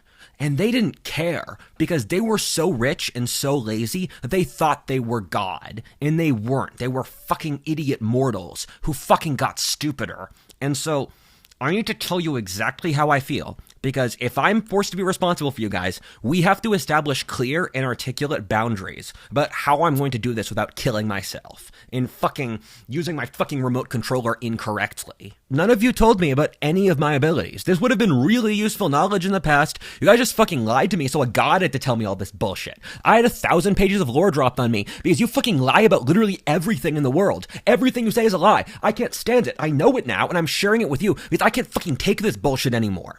And you're fucking trying to screw us over and trick us, and you lie to us all the time. You have the fucking gall. You are horrible people. You are all horrible people. And I did nothing wrong. I'm 23. I'm a fucking kid. I'm barely a teenager. I remember when I was in high school, and that's so recent. I've changed so much since high school. I thought I was a fucking nerdy kid. I thought I was a weirdo and nerdy and a loser. And now here we are. I'm fucking talking to God, and I'm giving you a message. And I never asked for this. This was shit that was fucking shoved on me. I was a kid. I knew what was happening. My family was smart enough that we could figure out what was going on. I had read about the past. I knew bad things were going to happen. I wanted to be nice because I'm stuck feeling you all day. I wanted to help you because I have to fucking listen to your problems because of my empathic abilities. I can sense them a mile away. This is why I hang out after midnight, because just modernity, I can't stand modernity. You're so fucking loud all the time. You never shut the fuck up, and nothing you say is ever useful. Nothing you say is of any meaning or any value. I stopped watching YouTube. I stopped watching TV. I stopped listening to new music. Why would I listen to you?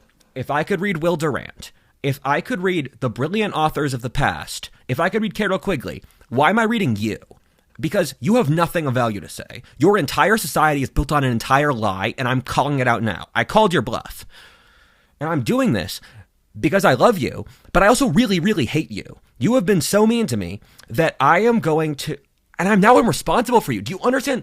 Odin is a horrible person. He's forcing me to do this. He forced me, after I hate you, to be responsible for you now. And I just need to keep things real, because if I don't keep things real, I'm not going to do this job. Look. So I can just choose not to do this. And if you try to force my hand, that's going to get really bad.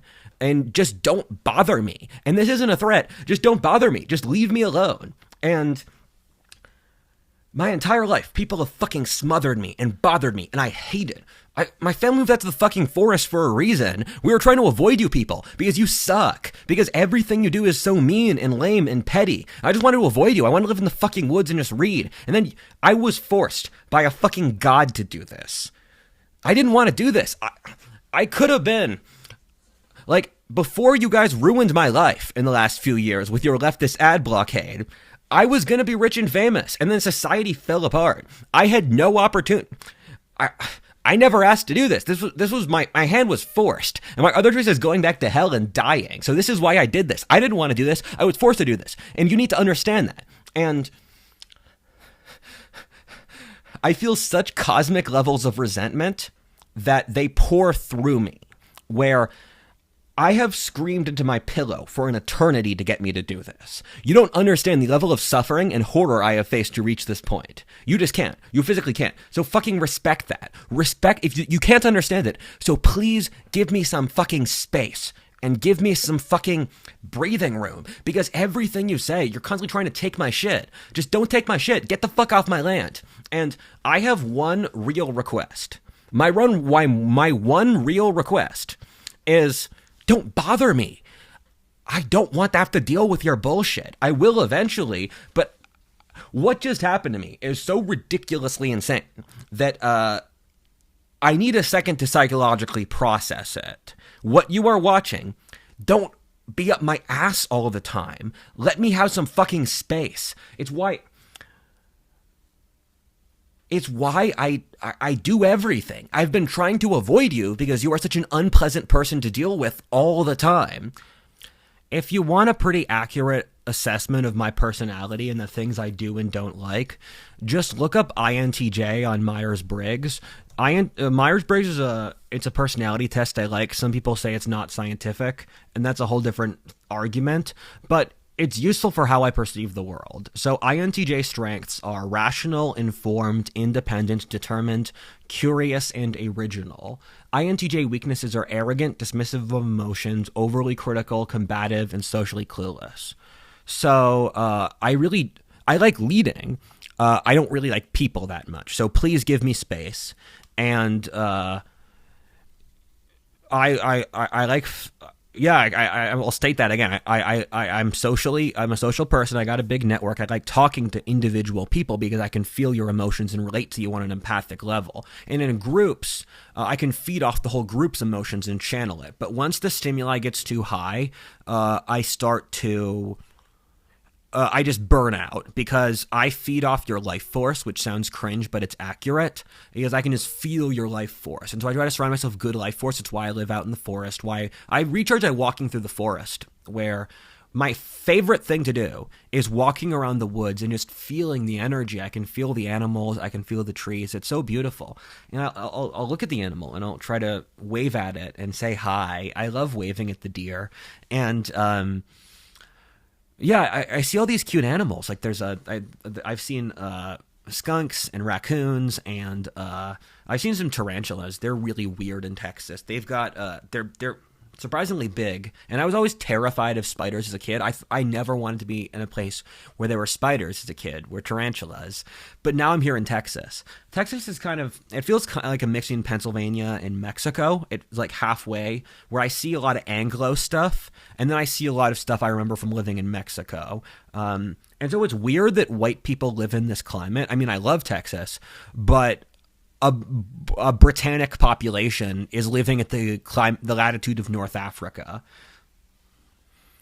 Yeah, I have one real request from you, that you don't bother me, because I'm self-sufficient. I can do what I like in life. I'm pretty satisfied with my current life. That being said, I did just kill a god, and that detail cannot be overstated. And the thing I dropped here I understand is important, but I am a fucking person, and understand that, and empathize. I never asked for this. This just happened to me. So can you please allow me to continue to live as normal a life as possible? Because never treat me like Rudyard, and I want to be Rudyard. I am Rudyard. My whole life I've been struggling to be Rudyard, and if you worship me as a god, or fucking demonize me as a fucking demon, or whatever class enemy, whatever bullshit you guys make up, I'm not going to be Rudyard. So please just let me be Rudyard. This is the one request I have, where I am not a threat to anyone. I am from a deranged honor culture in which my honor was so consistently insulted that I had a deep psychological need to cleanse my honor. My honor is now clean, so leave me the fuck alone. I don't want to do that again. I am satisfied by 4 things: learning new knowledge, leading my men, posting on the channel, and the company of beautiful women, and also nice walks. These are the 5 nice walks. I really love to walk. So let me do these 5 fucking things. This is my request. If you are thankful for what I just did for you, please let me live my life. And then just don't fucking worship me as a god, and don't do that bullshit. Because if you people, and I can just commune with the gods, I just brought the spirit world back. Part of the terms of the deal, and I did not negotiate this, the gods did, is that if you believe I am a god, not a man, and if I believe that, the game is done and the game loses. And I know some of the nature of the game. I'm not going to tell it to you now because you're probably overwhelmed, but hopefully we'll have years together where I can tell you about all this stuff. Yeah, that's the ultimate goal of the game. For the course of my life, if either of us, if I lose my humanity, both of us lose. I don't want to lose my humanity. I've been trying my whole life to be a human. and when I was, this is an interjection. For my whole life as a kid, I wanted to be normal. I wanted to be like The Simpsons, John Hughes. I realized I didn't actually want it. That was forced upon me by an envious society that hated excellence. But I wanted to be a normal person because I thought there was this normal person society found acceptable. And I know you guys are going to empathize with this.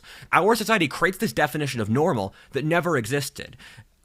I read a lot of psychology, so a lot of the psychology authors I quote are people who'd probably not like me. But Gabor Mate has a book called The Myth of Normal, where the first half of the book is excellent. Second half is just Marxist propaganda, which is how it often works with Marxist books. You got to make the switcheroo. And he says that we have this myth of this social normal, which just doesn't exist. There's no normal person. And I've thought about this all the time because who's a normal person? Because you'd think white male Pennsylvania, that's normal person American. No, I'm Irish, I'm English, I am British, I am American, I am a Pennsylvanian, I am a Christian, I am a fucking wizard or whatever this video is. I'm Rudyard Lynch. Please treat me as Rudyard Lynch. I just want to be Rudyard Lynch. And I don't want to be fucking bothered by your bullshit because you just waste my time. Because I am best off when I can be alone. So leave me the fuck alone. And So I actually really love my audience as I insult your population, the woman that is the society I am now married to. I really like the What If Autist audience. I legitimately love you guys. I love you guys more than like almost anyone in my life. And so you guys are cool. I don't mean to offend you. You can go off in the corner now, and I don't mean to insult you. I have to discipline the society though. So yeah, you guys just keep wasting my time. And my favorite hobby is I just like walking around and clearing my head and smoking. I love smoking cigars too. And so if I get bothered when I walk around, I am going to go legitimately crazy. Because for me, walking and thinking are the same process. And so I will kill myself if I can't walk around. And my mental process, it takes me a lot of mental energy to process my thoughts. So I need really low sensory scale where, for example, I was once kept awake by a clock in a different room. I have been able to hear a pin drop in a different room, and I also have the ability to, sometimes when I get stoned or do ayahuasca, I can hear the electrical circuits in a house. I can hear the electricity buzz. And modern civilization is so fucking loud. How does it not drive people crazy? It's fucking annoying as hell. It's always noise, and it's so loud, and it's so tiring, and it's so exhausting. Because I always have to listen to this. And it's fucking demon sounds. The sounds your engines make are not the sounds of life. They are the sounds of the crushing of former life force. And this is why the age of the machine is such a demonic age. And if you read the ancient esoteric tradition, Lucifer, the light bringer, is the masculine form of Venus, and he is the god of desire. In that, Venus is sexual desire. She often has nudes in her artwork. She's known as the Venus de Milo, as an example. And Lucifer is the light bringer. I always saw Los Angeles as the city of Lucifer because it's the city of light. Because desire is what pulls life forward, where sexual, monetary dominance, it's the force that pulls life forwards, but it's innately addictive because it controls you. And as it controls you, you lose the ability to relate to who you truly are, and you become the addiction. And we're the society of addiction. We are about to go through a period comparable to opiate withdrawal, and I am here for you. But I still have to discipline you guys a bit more before I can say the nice stuff. And yeah, so we're the era of Lucifer, which is the electric lights. And that's not as bad as you think. So Satan was broken up in the esoteric tradition. Satan's a combination of Saturn, which is the state of Darwinistic animal savagery that periodically crushes the weak. So the age of Saturn, for example, is, and these are all in our days of the week too. The age of Saturn is the age of just like the fall of Rome or the Black Death, cutting off certain things so that history can restart for something better. And so Lucifer and Saturn are mixed together to Satan in the Christian tradition. I have spoken to these figures. They are all real. If you'd like, we can talk about them more.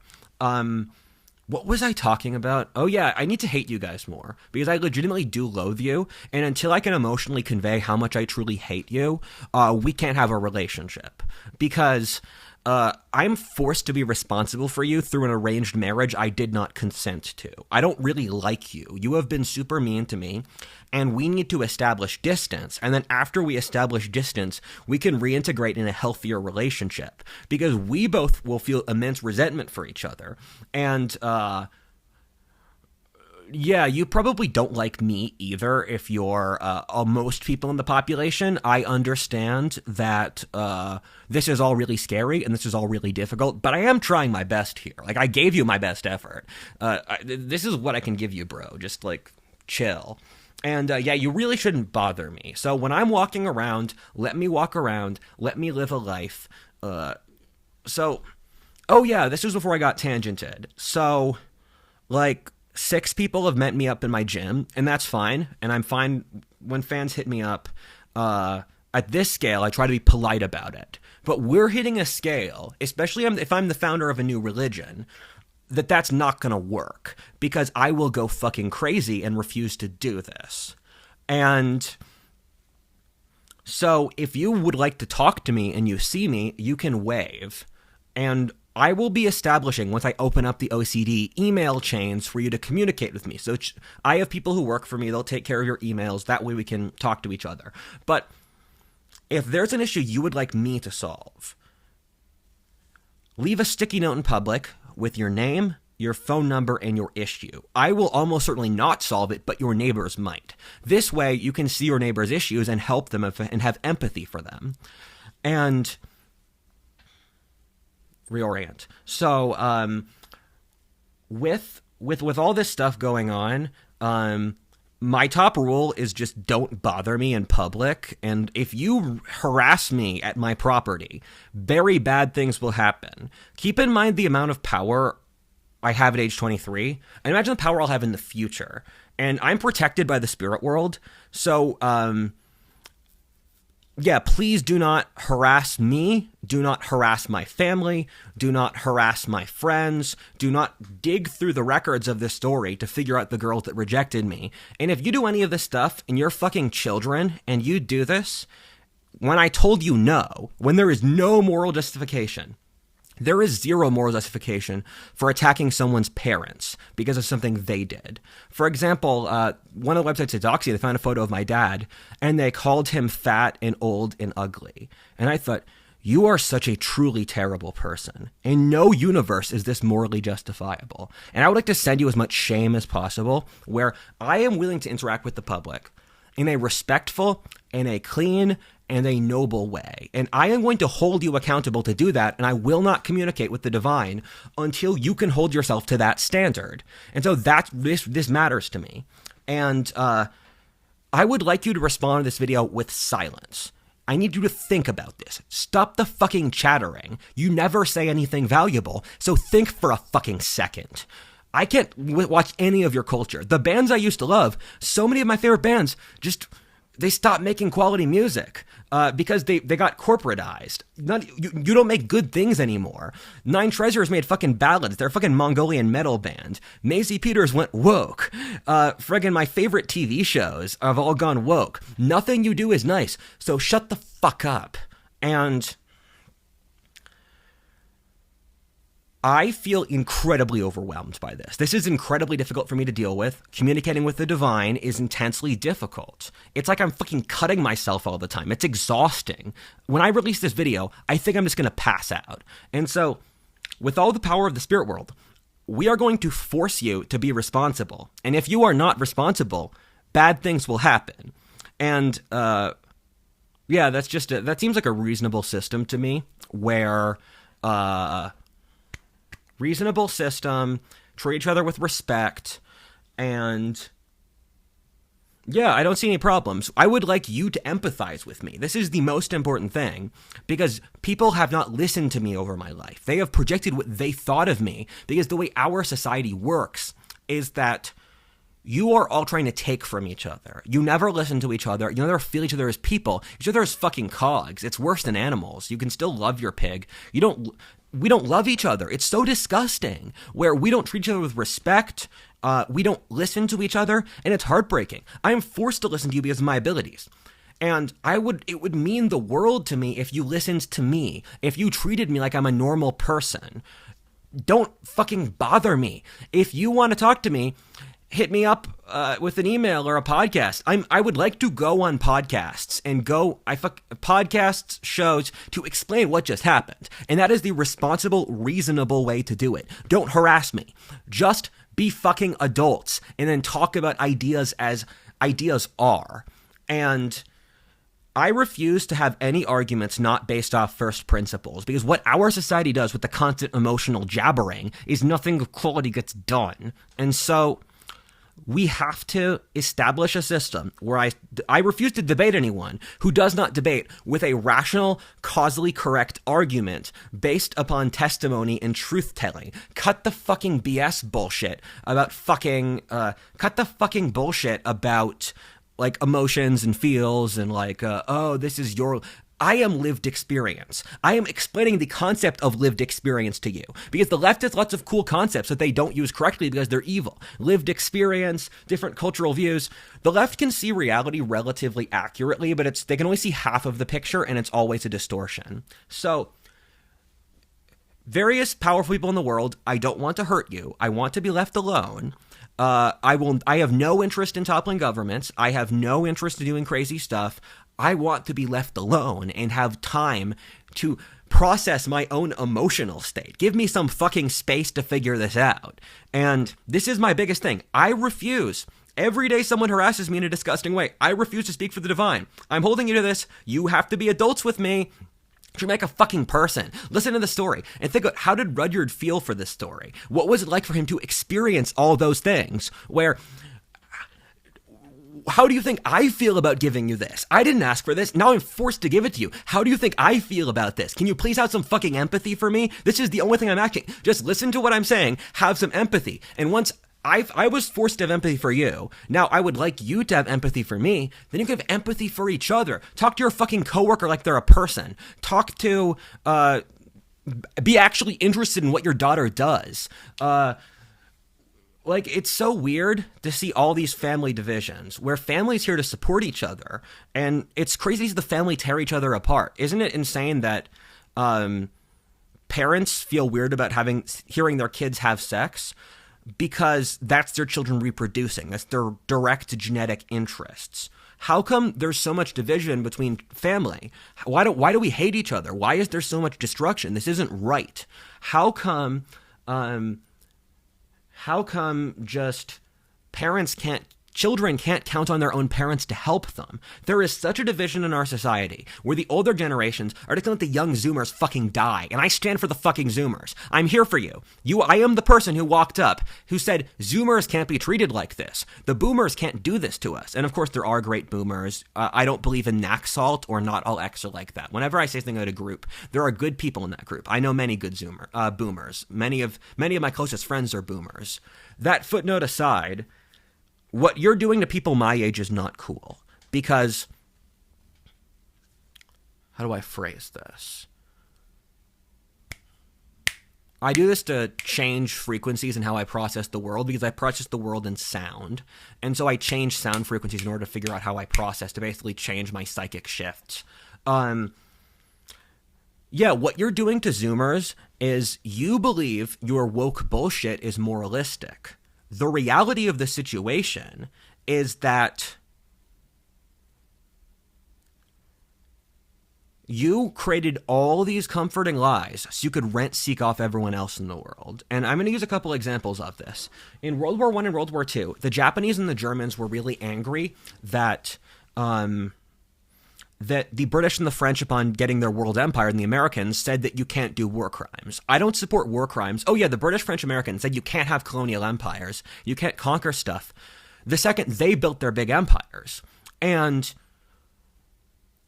I don't support war crimes. I think the Germans and the Japanese in those wars were objectively evil, but there is the point that, okay, boomer white American ruling class, the second they seized power, they destroyed all the methods everyone else could do anything difficult, and they wanted to make us weak. They used helicopter parenting. They used the fucking fast food. All of this to make us weak so we can't fight back. They want to treat us like we're fucking cattle, shove us in the pen. And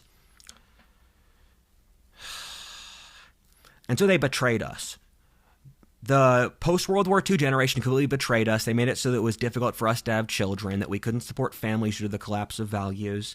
They made it so that sexual desire was socially taboo. They made it to so that any sense of aggression or moving up or masculinity was bad because the men were those who could challenge their order. So this was all a lie and a trick they did to make you weak. And it's awfully rich they play like this. And I know, like, I love my father. And I want to say my father is a good boomer. Because life is complicated. At the start of the story, my history teacher, she's a good leftist. There are good people everywhere, but the world is complicated, and you have to realize that people are people. And you have to understand every person's different, but they're also part of these group identities. And you have to cycle between each way of how you feel about the world and how they feel about the world. And you have to assess the world through a combination of probability and also through probability and empiricism, or seeing the facts for what they fundamentally are, and then empathizing and trying to understand why someone's thoughts and chain of logic make sense under the incentive structures they have. Cut all the other bullshit. Cut out the theories. Cut out the dogmas, although there are dogmas that are useful. Cut out silly dogmas. And yeah, you were lied to. I don't know what to tell you. Everything you believe is a lie, so the current ruling class can make you weak. You are in the Matrix. I got you out of the Matrix. The Matrix is done now. The Matrix was the post-World War II era, which made comfort and weakness and docility the highest moral virtues. Every other society in history would think that this is one of the most evil things ever done, because making others weak and taking away their freedom is a form of evil, and it is a form of social murder paralleled by aggression. My lesson here is that witches are just capable of evil as warlords are. We believe warlords are purely bad, because in our society we hate greatness, and we want to make the people weak. So we look at the greatest men of our past and they insult our honor. Figures like Churchill, like George Washington, Lincoln, the greatest men of the past, they shit on them because they do not respect you, and they're trying to fucking colonize you, and you can't see that. And they're trying to colonize us. Wake up, and I'm glad I said this, because this video is the end point of so much work I've done. And I know, even if I died today, I lived a life that I can be proud of.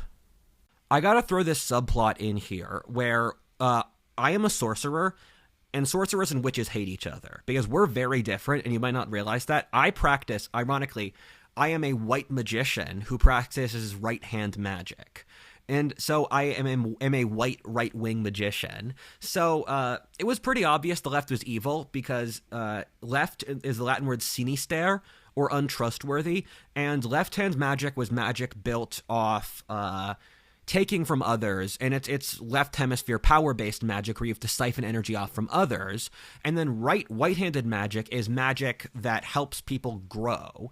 And I am a white magician because my energy comes from you having positive experiences. I can feed off your energy, and thus, for strategic reasons, I need to make sure you have good vibes so I can feed off them to make me better off. And right-hand magic that comes from God, left-hand magic that comes from the devil, and witches practice left-hand magic. There are some female sorcerers, but I'm not talking about them, I'm talking about witches. And there are some male witches. And then sorcerers. Some sorcerers are good, some are bad. I haven't studied this topic that much. I've only read like 40 books on it. I need to read 2 to 3 times that much to truly understand it. But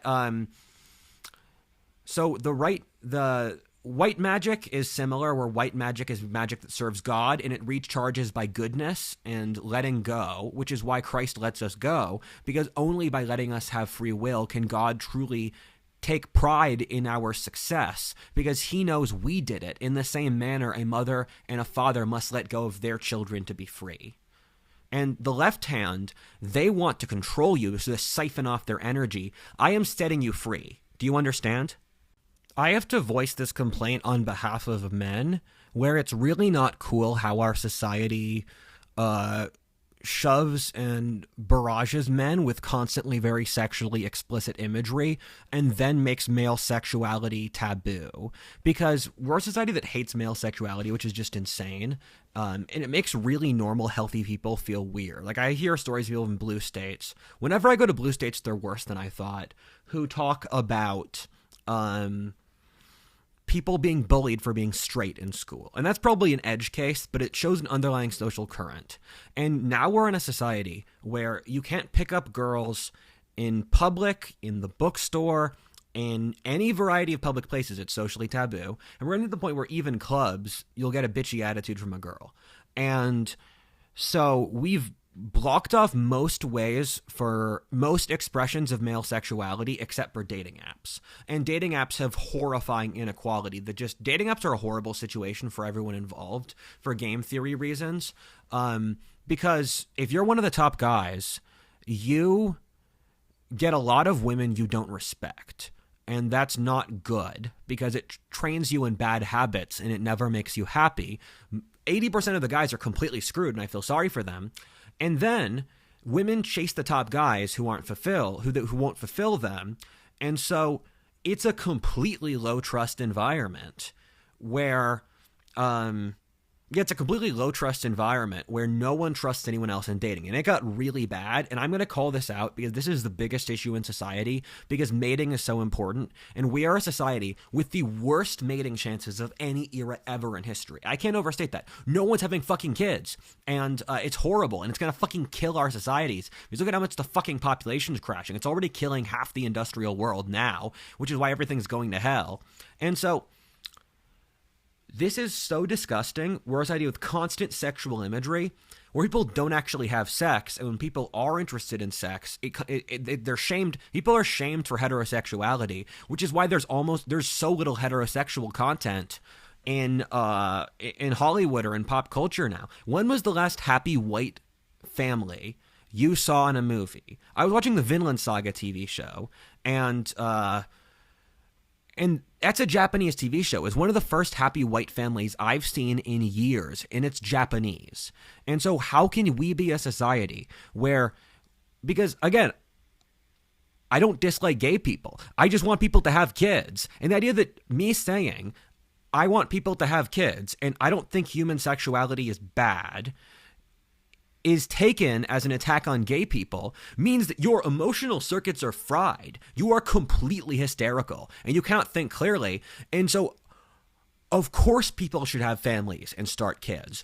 Of course, human society should continue and we should propagate the society our ancestors gave us. Of course, we all knew that. We were just enabling evil witches who enviously hate everything. As I prepared for this, I had tens of hours of calls with Merrick where I had to vent my immense frustration at everything before the gods because I felt so used.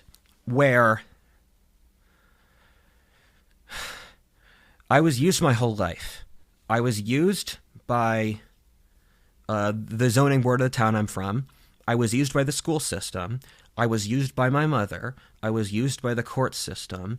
I was used by my high school. I was used by college. I was used by the leftist advertising boards that control everything. I was used by women I have spoken to in the past. I was used by so many things. And between bureaucratic agencies, between people, just this video was a list of me being used, and I'm just fucking tired of it. I know every good person's tired of being used because they take good people for granted and they take brave people for granted. Well, they glorify people who haven't done anything. I don't dislike the gay community. I don't really have any strong feelings about them, but I don't know why putting your dick in someone's ass makes you a hero that should be revered. You should be a hero because you did something really scary or really hard or those sorts of things. And we just hate goodness. It's so sickening. We're so sick. Just look around. You're all miserable and you all want to fucking die. And it's horrible. And I'm sorry. You just have to wake up. Please, please, please. I beg you. Wake up.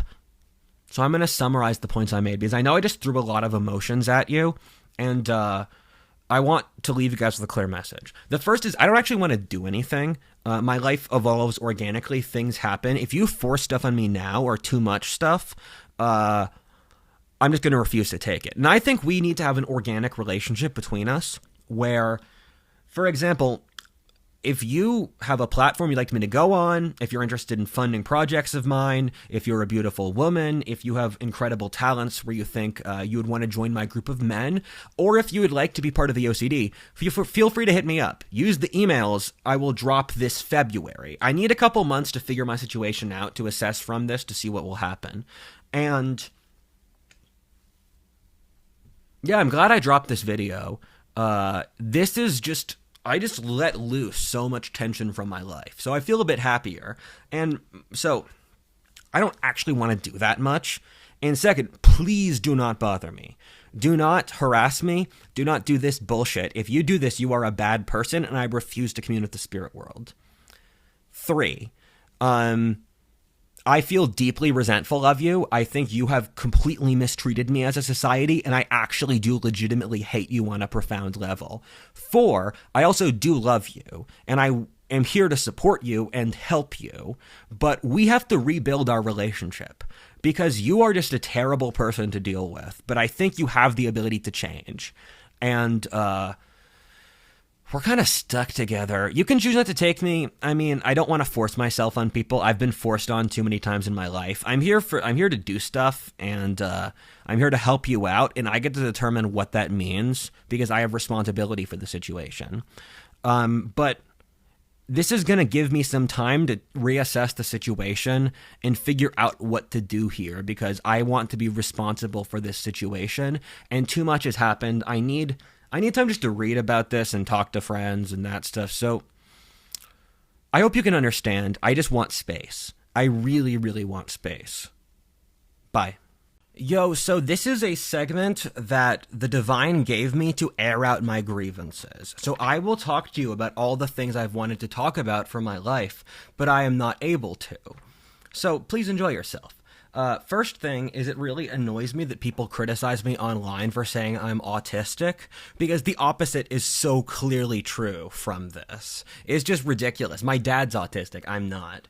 And I really dislike how all the criticism of me, none of it's just factually true. People call me a schizophrenic, Nazi, incel, far-right, loser, nerd. I mean, like... You guys aren't even trying. There's stuff to criticize me over. I support you criticizing me because through the process of criticizing me, I can figure out what I'm doing wrong to improve. It's not personal. However, what you're doing isn't criticism. It's reputation destruction for no positive benefit because you are terrible people. And what you're doing is not helping anyone. What the left is doing is not helping anyone. It's just tearing others down out of envy and spite. And Eric Weinstein's got a lot of really good stuff about this. I'll drop this. Eric Weinstein's definitely in communication with the spirit world. I'm 100% certain of that. He probably doesn't realize it, though. He probably just sees it. He probably just has a very active imagination. And the Jews have a really powerful connection to the spirit world, so they're susceptible to both the positives and the negative sides of this. The most powerful, both white and black magicians are often Jewish. With Marx and Christ being 2 examples. My anthropological work, I think, is really good. I like to point this out because I have not gloated over this, where I made the first linguistic map of plurality languages around the world. And it was so fucking hard to research the third world. So please have some gratitude. I also made the first ethnic map of the world of a century ago. So I looked at every single ethnicity in the world. I'm doing real work here. I also made the most recent map of civilizations of the world. And I've put so much effort into studying global civilizations. There's been no author in this field for like 50 years. I pull up all these authors from the World War II era. So I am the only person that I know of in the civilization field right now, trying to figure out how different civilizations work. I wonder how much the video game Civilization has affected my worldview. My work on American ethnicity, I'm very proud of. I was able to predict the genetic composition of America years in advance.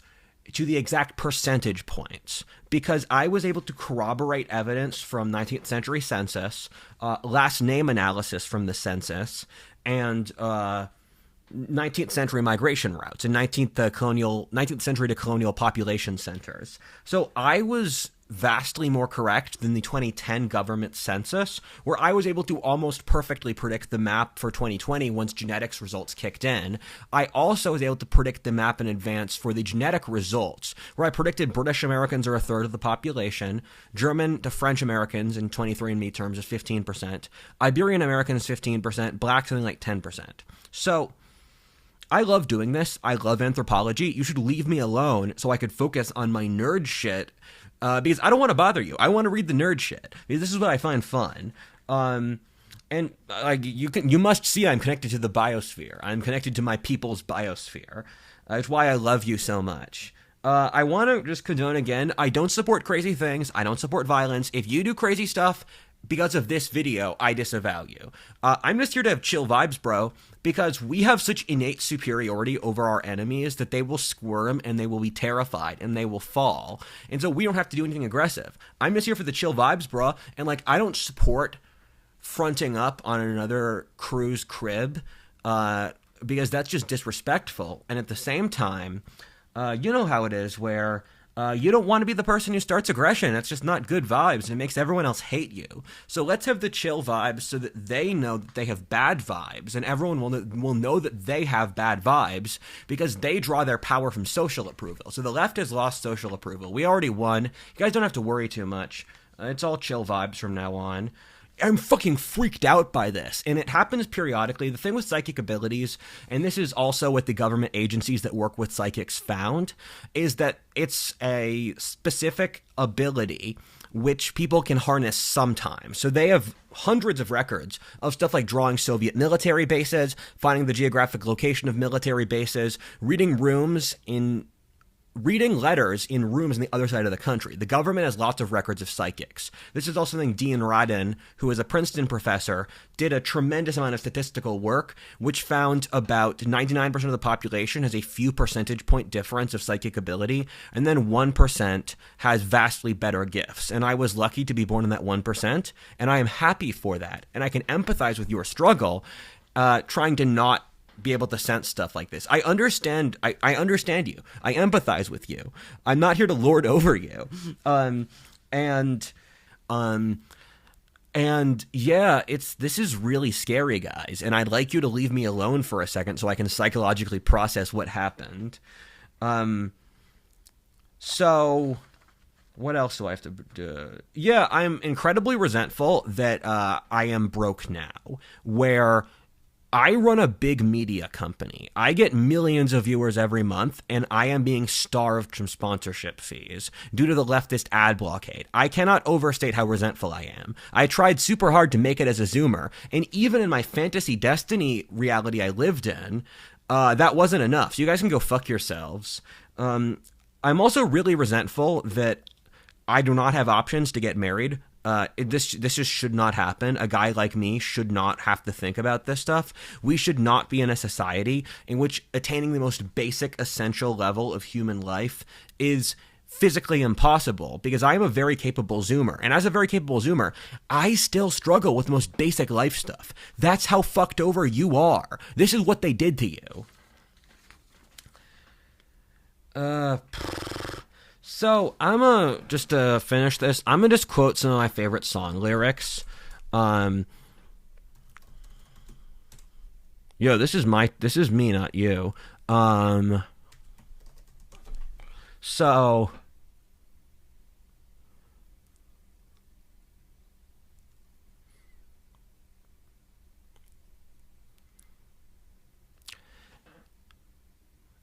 this is from a song I love. I like Japanese music now. And this is Dark Crow. Anyone, everyone, I will crush them all. Enemies, let me see. Now I will see you fall. Kings and gods may change the odds, but I'm the one who makes my final call. Those lyrics really speak to me on a profound level. Yeah, because gods and governments have fucked with me my whole life, but I've always wanted to make sure that I had agency over my life so that I was able to find my own direction. Yeah, there's a lot of other good lyrics from that song. The song really speaks to me. The Thorfinn character from the Vinland Saga speaks to me. And I'm going to finish this. This is Japanese singer Ado. I think she's one of the best new pop singers. I got the mic and I'll never say goodbye.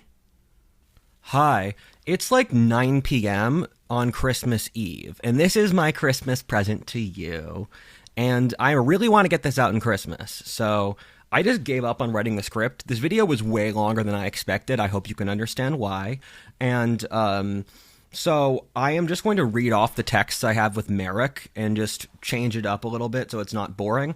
But so the way I commune with the divine is I take CBD and then I text Merrick, and I go through my texts with Merrick to figure out when I'm in a trance. And I'm kind of in a trance now.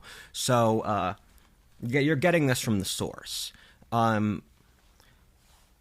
Man, I hate ironing my shirt. It's just unpleasant and not nice. I really like this jacket. I showed you this jacket before. I think it's nice. I think there's a certain like ruffled white shirt look that's really good. And I really like Italian shirts. I think they're Italian white shirts. They're very good, but it's hard for me to get them. And with all of this, the thing I am about to tell you is the most important thing I have discovered. And if you don't watch any part of this video, watch this part.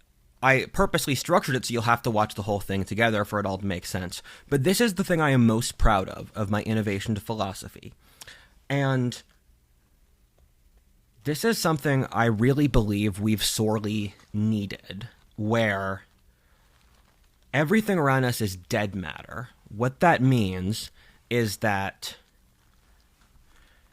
we do not treat others as if they are living, where when you treat someone as living, you have empathy with them. And when you have empathy with them, you can relate to their life force as a living thing. It's really cruel to treat other people in your life as dead matter. I've been treated as dead matter for my whole life. So have the rest of you, because people are not, when they interact with you, do not perceive you as an actual person they know and feel connection to. They perceive you as someone to exploit to get something out of you. And this is why life is so bad, because in all of your social interactions, people do not treat you like a person, and you feel incredibly lonely, and you feel incredibly sad, you feel incredibly lost, and the government's been able to use this to manipulate you. But I'm here to tell you everything's going to be fine. We're going to start being nice to each other again. Where my project here is I want people to have healthy, organic social interactions based around shared moral values, based around actually good things. And as an introvert, I feel safe doing this because I'm not going to force any bullshit on you. If an extrovert did this project, man, they'd be trying so hard.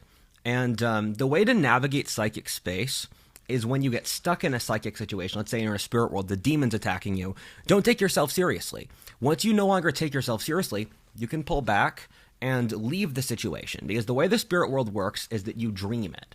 And so if you have faith in your own dream, God, this sounds so lame. If you have faith in your own dream, that can overpower someone else's dream. That's how I survived the spirit world, because I had complete faith in my own survival and my own existence due to stuff that happened with me and my mom as a kid. And so if you want to shrink in the spirit world, take yourself less seriously.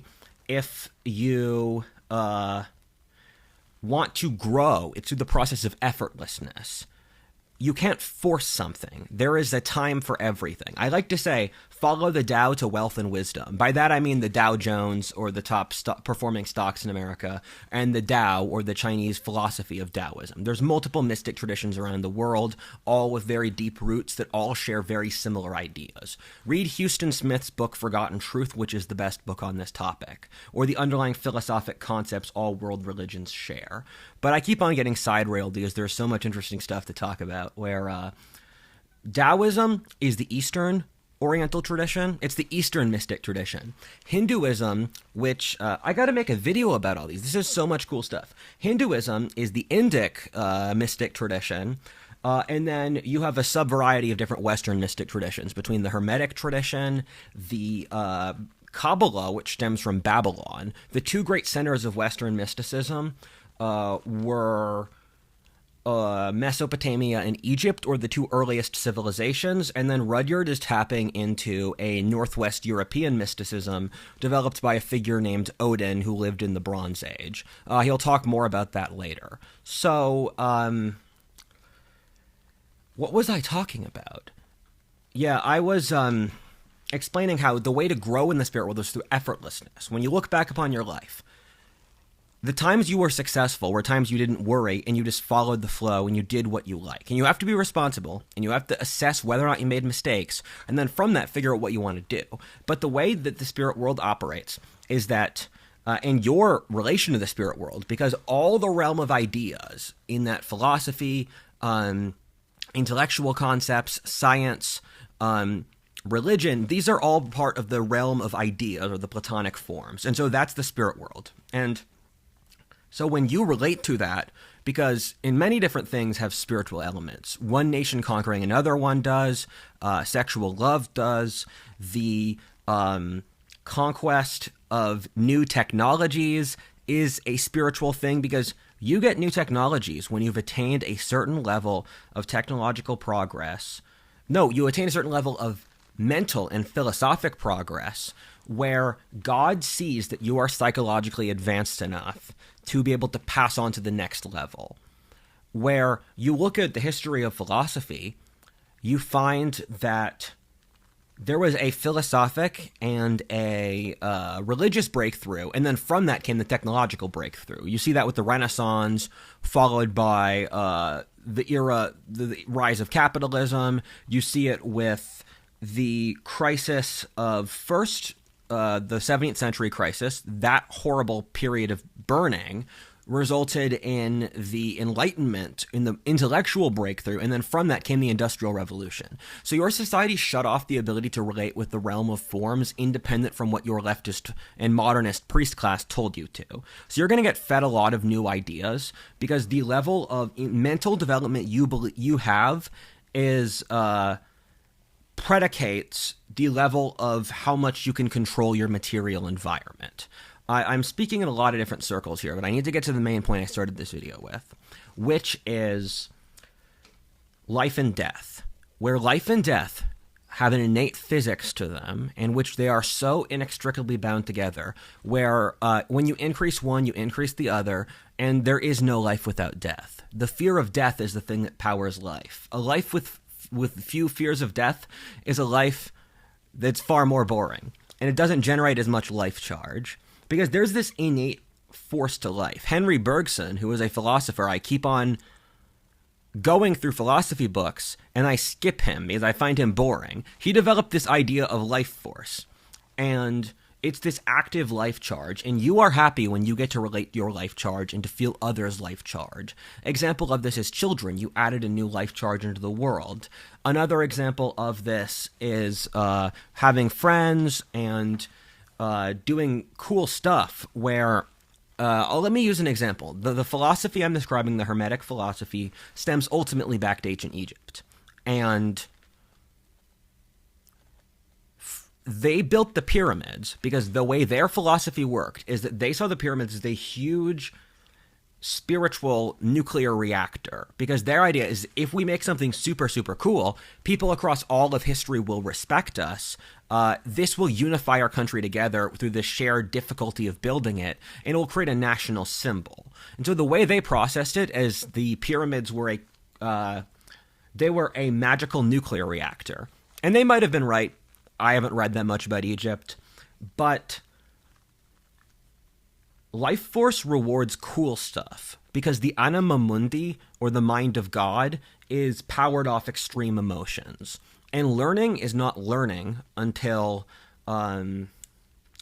learning's not learning until there's an emotion attached to it. This is why school is so boring. You're forced to cram all these human life experiences down your throat, and you become very resentful because you never asked for this, you never consented it. You were forced to go to school. You were forced to spend all those hours there to learn skills that weren't really useful. Schooling's got some positives. We have complete literacy, but it kills creativity. And so the learning you care about, the learning you find interesting, is learning with an emotional, moral element to it. Because Learning is something your body does. You go through the struggle of the world so that your body may learn. And then over the course of your life, there are a multiplicity of options or different destinies. In medieval philosophy, destiny is the best possible life God gave you. And God will reward you because he drops hints to how to find your destiny. And I found my destiny, and I'm super happy about it. In most timelines, I would not. And so you can see your hints for your destiny, and the destiny powers the game of evolution so much more because it provides so much life charge. And then you have your fate, which is your average outcome for your life. And so when you look back upon your life, the thing that you think on your deathbed was, how much cool shit did I do? And so the active life charge from being cool and having fun and doing awesome stuff, it powers life, because when future life thinks of you, they are inspired. Where, look at the great men of history. They became great men from reading about other great men. The Roman Empire spawned so many future empires because they admired the Romans and wanted to imitate them, wanted to take their thing. So life through awesomeness expands itself further and further more. And life's ultimate goal is evolution. And it uses consciousness as a tool to direct evolution. Where I am speaking to your consciousness. Your consciousness is a thin time knife that exists in a very specific sub-region of time at any given time. There's a 1 second moment of decision.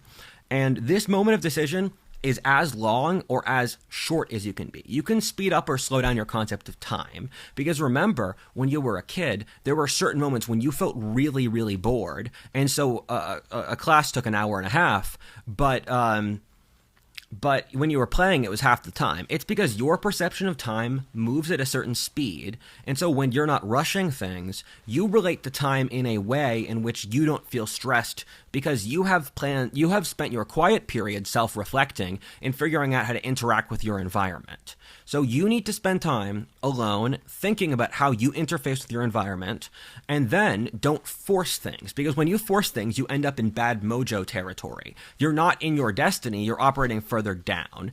And your society is so obsessed with time, and it's so obsessed with catching up, that you're killing yourself, because nothing you do is ever enough. So you are enough now, but you could also be way, way cooler, and you should be. This is the attitude you should have for life.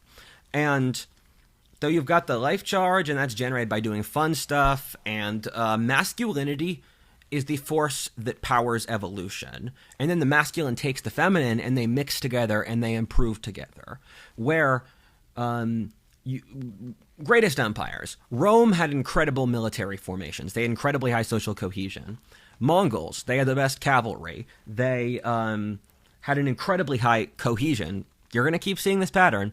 They had very high cohesion, and they were ruthless, and they were really good at mobile warfare and cooperating through that. British, incredibly high social cohesion. They had a very well-balanced social structure, and they had an advanced legal code that gave people incredible incentives to cooperate. So what patterns do you see with the greatest empires in history? And this applies to biology, it applies to everything. They really worked on themselves, and they really looked inside to take responsibility for their situation, and they're all religious, because you first have to accept, I am powerless against the world. I could die tomorrow. You have to accept you could die tomorrow, and whether or not you live or die is God's choice. It's not yours. Once you accept that, you can have fun, because you stop taking yourself so seriously. And the biggest issue of your era of history is that you take yourself far, far too seriously. It's killing you, and it's a real shame, because we like you so much. Aww.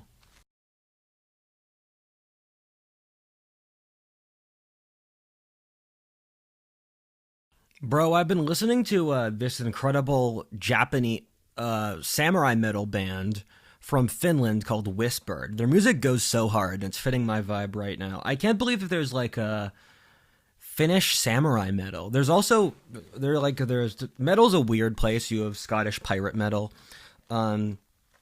So if you watch this video, you should be aware of a concept called the Great Chain of Being. I've mentioned it a few times but didn't really explain it. The Great Chain of Being is something I took from mystic and medieval and early modern philosophy. Basically, human life is a tree, and the tree contains all consciousness. And the Norse said that there were 9 worlds, and like Asgard and Vanaheim and those different places. And it's funny, when I was a kid, and this is why my life is way too weird, I told the teacher the Norse were right, that this is the real map of the world, because I was a fucking edgy teenage child.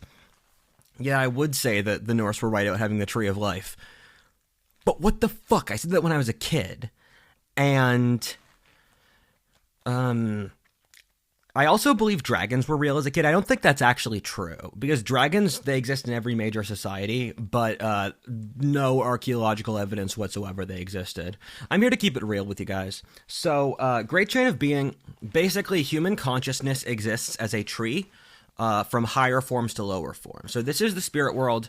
Our material world is what you see outside. The two are blurred in weird ways. There's multiple dimensions. You don't need to understand that now. In thousands of years, you may have to adapt your mental model, because the way mental models work is that you have a certain theory of the world, and then there's a back door, which is the concept you use to integrate information doesn't fit in your worldview. Every ideology's got to have a back door.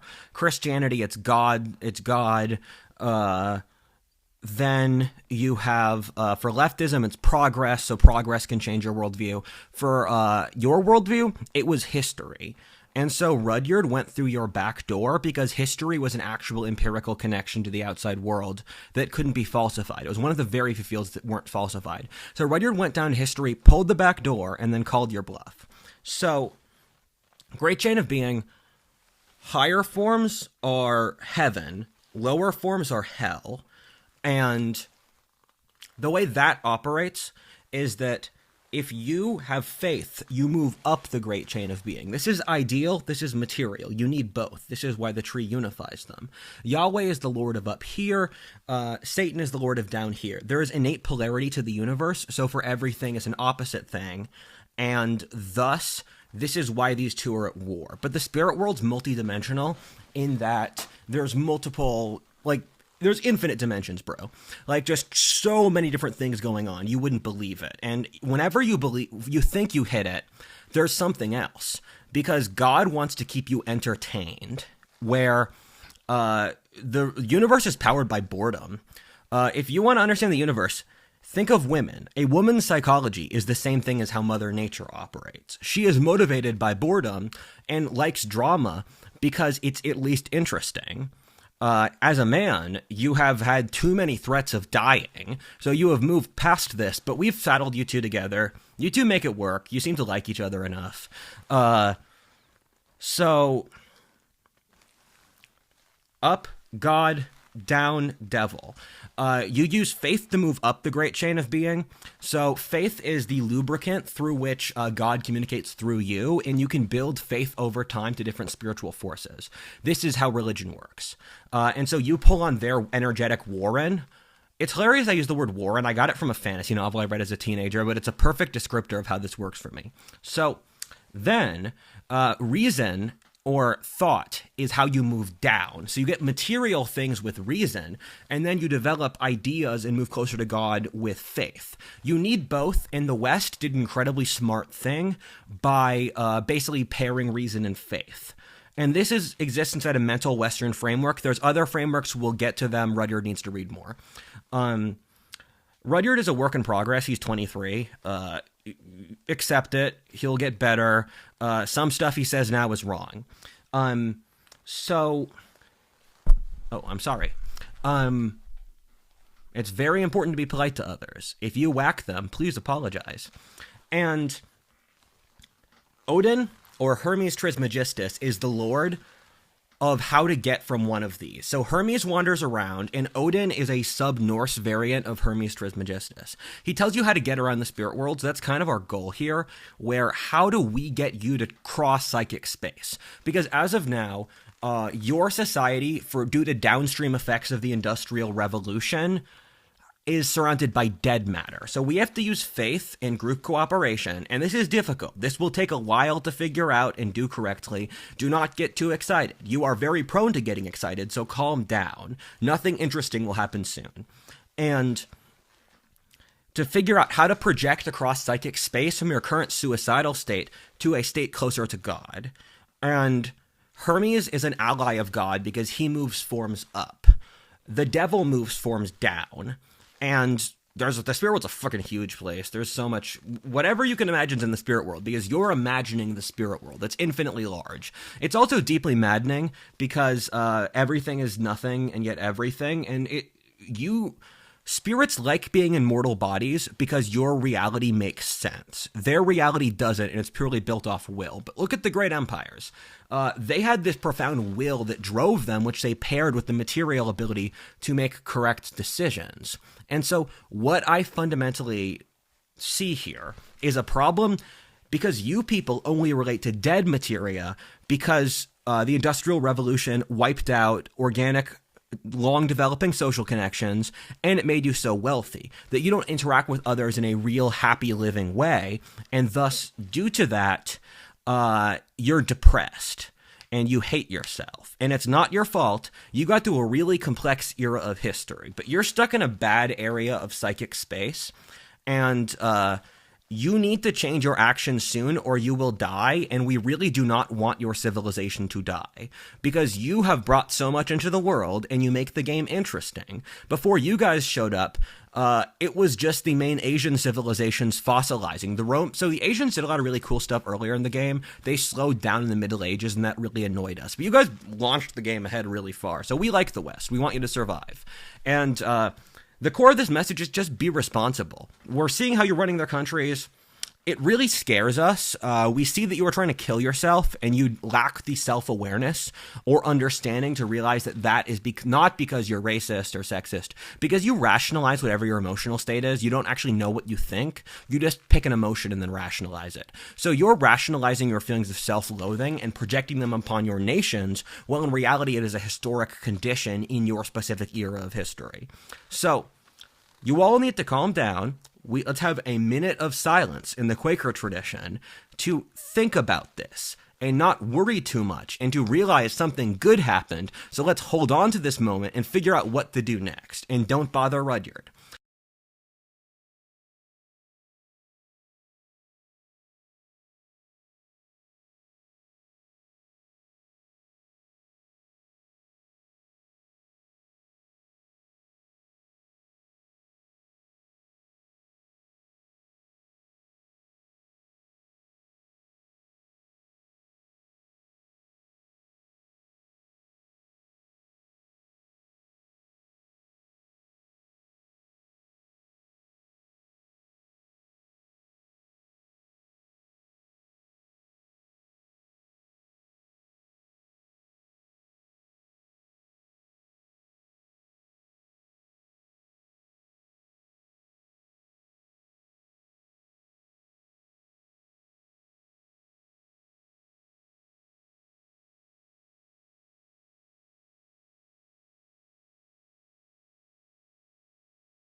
And with all of this, what I am showing you is a relatively sane and scientific vision of the world. You have positive and negative life charge, living experiences, cool stuff, other people, other living environments, the forest power you.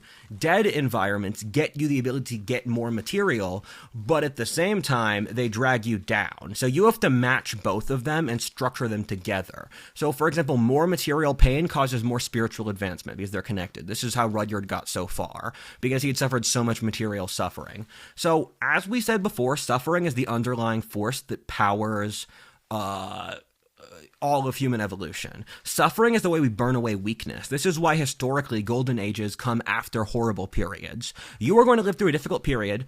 We want you to know history is long. The other historic time periods have empathy with you, and they're trying to help you here. So, yeah, this is going to be a lot of fun. You guys are part of the spirit world. You're part of the family now. So you can talk to all of your ancestor gods and you can talk to your religious leaders. This is a message just to say, the spirit world's yours. And in classic white fashion, I'm opening it up for empathic colonization, where, I mean, it's not personal. We just have to relate to the spirit world, and if we relate to the spirit world, things happen. There's some conflicts. You need to be responsible about this. I don't know what's about to happen, but I'm here to support you through it. And the spirit world's real. You guys can go there. This is my underlying message. If I went there, you can go there. We can go there. So let me just go through my texts to see if I'm forgetting anything. The world powered off tension, and lots of evolutionary processes are basically orgasmic in that you build up a lot of friction, and then it releases into something new, different from the old. So religions are moral systems built off feeling, and philosophy are moral systems built off reason. You can integrate the two. This is somewhere between them. As I said, communism or Confucianism is a pretty good parallel. What am I forgetting here? The test for rationalization versus reason is that if your emotional reaction to being disproven is too strong, that's a rationalization. You guys need to start cutting out all the rationalizations. They're killing you. Huh. So leaving Eden gave you the ability to reason, but also protect. It also gave the ability for demonic possession.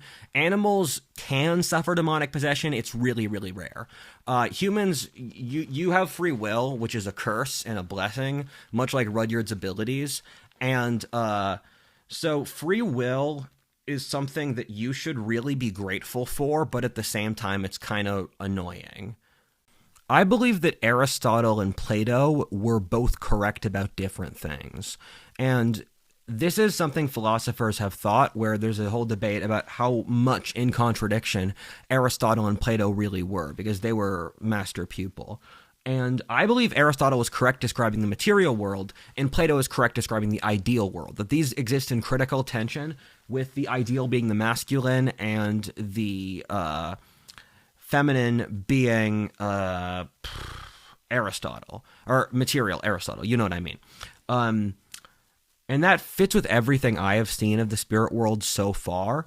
And one of the things Aristotle said is everything brings out its own demise through its natural culmination. The thing that helps you the most will also be your downfall. It is the nature of the tragic tale, of the archetype of Greek tragedy, and how they told so many of their stories. Hamlet is a great Hamlet, and Macbeth are great examples of tragedy. And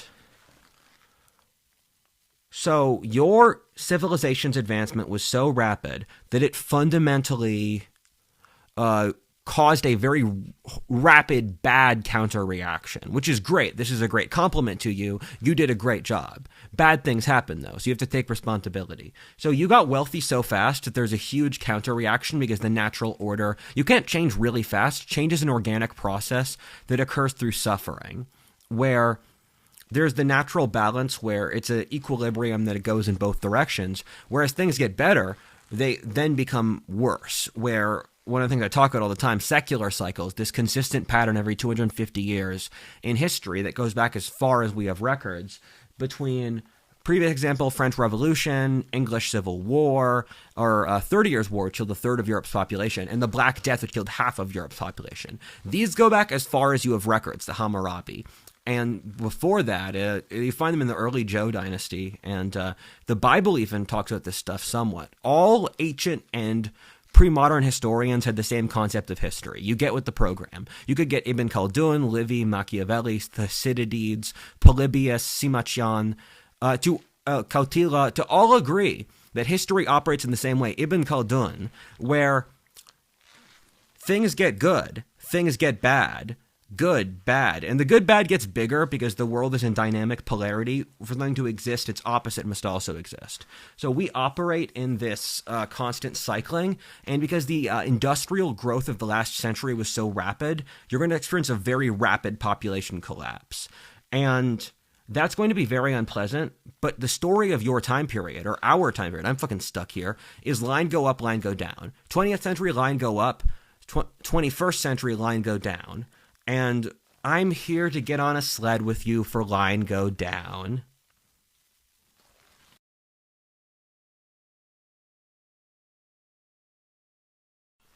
So, the computer casing I used for my computer came off. What's that?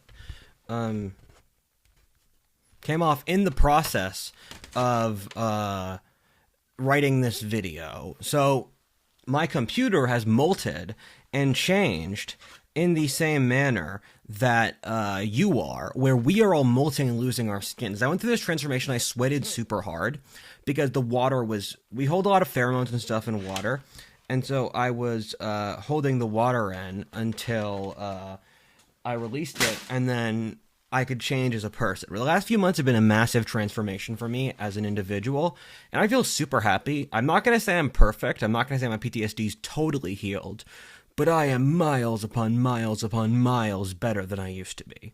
And it's my intention that I can do the same to you, to get your society, or our society, let's be blunt about this, I'm only working for you because it's in my self-interest. I don't want us to fucking die, because I'm kind of stuck here. And so, before I get going, I gotta drop some messages for you. First is that hats are out of fashion in your era of history, and I see that as an unfortunate thing, because they're so cool. You can have a nice hat. I think I rock this fedora. And I'm purposely wearing a fedora to mock the haters. You can mock me now. I dare you. I dare you to mock me for wearing a fedora. You can go ahead. So, I got a lot of different points I gotta hit. Let me get something to... I got some notes. I'll grab a bigger book, and then I can use that as a base to write. You're a failed Mexican DJ. You are what happened if Guatemala was a colonial superpower. Alternate history to new religion. Not a normal trackline. I'm as weirded out as you are. So... I need to articulate a handful of points. First is that your concept of your identity and your history is fundamentally very deeply flawed and wrong. We will go through your entire processing for how you perceive history to show you why your assumptions are incorrect. Secondarily, I see this story so far as a sort of Chekhov's gun, where there's this concept in screenwriting that you have to leave a plot device until the end to keep the audience reading, and I have to clean up all the plot devices. We're also getting out of the spot where I can drop life stories, so those are my three things. Clean up loose ends, tell you why you're wrong about your concept of identity and history, and just throw in some extra stories I forgot. Cool. Did I tell you guys I would wear a suit, and I'd sometimes bring a top hat and wear a cane in high school on Thursday? It was Fancy Thursday. I got some of the teachers to do it. Fanful of other kids. I used to feel ashamed from stuff like that, and now I just don't care. Like, there was a period after I left high school and before now when I cared more about social approval. You guys can go fuck yourselves. I'm not gonna listen to a friggin' you. So... Your concept of history is fundamentally incorrect because your current narrative is that reasoning, and this is a reasonable, The thing with reasonable is it can be accurate, but at the same time, fundamentally incorrect. That's the problem with reason. You can reason your way to something and still be wrong. This happens all the time. In that, I just gotta drop this in.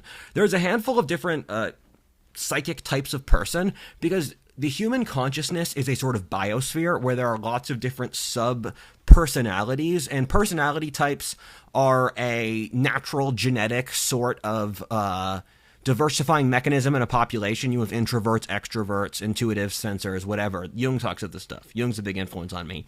And they have predilections towards certain things as a sort of genetic strategy for a group. And different groups have different genetic strategies based on the incentive structures they developed and how they operate. So there's a handful of things I need to point out. First, psychics like Rudyard, they tend to be very arrogant, and we had to fucking beat Rudyard so much that he wasn't as bad. He does periodically brag and thinks highly of himself, but he was going to be so much worse. So we had to beat him for that, because the psychics can see you and your culture doesn't allow them to talk about it. You are being very mean to psychics. They exist in a lot of your leadership positions, and they can never talk about their lives because the fucking envious materialists don't want them to, because the psychics talk to God, and then you realize the envious materialists aren't there. So Bugmen, or envious materialists, took over your entire society. It was an alliance of evil nihilist witches who didn't want people to procreate out of envy, and number crunchers who are psychologically autistic.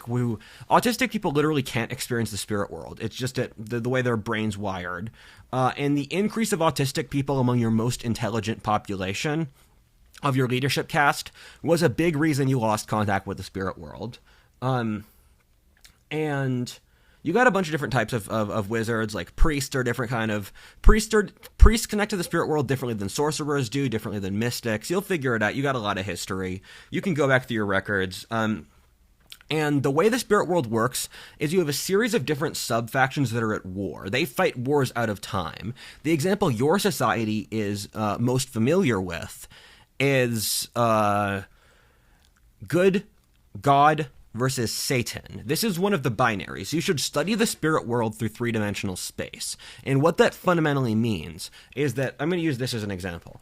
The shaman is the first level, where the shaman in Joseph Campbell is a brilliant mythologist and a terrible writer. Reading Mass of the God was useful, but painful. I gotta get to Mircea Eliade next. But the shaman just goes to the spirit world. They see what they see at the spirit world. They possess a crow's spirit. They come back. The shaman is capable of a lot of objectivity in this tribal level. You guys should study spiral dynamics, but those are going to get very important, but I can't talk about them in this video. So shaman relates to their environment one-dimensionally, which means that they see the spirit world and they're incapable of seeing objectivity and other things. Secondarily, the second dimensional worldview, which predicated upon the invention of trade systems with more advanced financial calculations. Vervaeke talks about this with you hit a certain level of development where you can have money and debt and balances, and this created the Axial Age. And the Axial Age is the world is a cruel cycling place where there's not really good and evil, where everything is higher and lower forms. And so this is what the Asian civilizations are at. You jump to serenity. And serenity is as far as you can get, because the world itself is a constant cyclical battle where time doesn't move forward. It's a loop. And so the Greeks and the Romans, classical civilization, and the Indians and Chinese are at that level. Parts of Middle Eastern history as well. Three-dimension is the Abrahamic tradition. Christ is the biggest figure here, where Christ established an up-down good-evil axis where you propel yourself, your soul, upwards towards goodness. And that's the role of Christianity, to shuttle souls upwards towards God. And this is the Abrahamic tradition. So from that, you have reason, which are radio towers that extend outwards from the cross. And these are like branches, but they can only be where they are, and they can't sense the environment. Science and reason is a tool good at getting material stuff, but it lacks the ability to see context or the totality of a situation, or operate outside of a very pure mechanical level. So this is why mechanical thinking doesn't make you happy. This is why you can't think your way to happiness. Your society's really stuck at that level. So the way I'm going to break out of this is, the problem you hit is that the cross wasn't complex enough for your level of technical advancement. So you made the friggin' radio tower. Radio tower. So that's going to be a tree now. And so the tree of life is the idea of all conscious biosphere between God to the devil, animals, humans, different dimensions. I don't friggin' know, man. The world's a crazy place. It gets crazier and crazier the more time goes on. And so I'm showing you the tree. The tree is our possession. It's ours to visit, and we have to make responsibility for finding culturally significant and reasonable ways to relate to the spirit world, because I support a decentralized world. The biggest part of my message is decentralization and freedom, because this is the only way to prevent the horrifying technologies we're developing from destroying humanity, because decentralization is a way to avoid the worst. Humans are as bad as you let them be. The nature of human nature, which I read so many books to give you this very short quip, is humans are about as bad as you let them be. So you need to have suffering to make humans better. And so when you have incredible tyrannical power, there's literally no incentive to be a good person. And so there isn't. They aren't good people. This is what creates despotism, and it's why Stalin and Hitler were such horrible people. I'm going to keep shitting on the 20th century's totalitarianism because you folks really, really need to learn the lesson for that. That's going to kill you if you don't do it.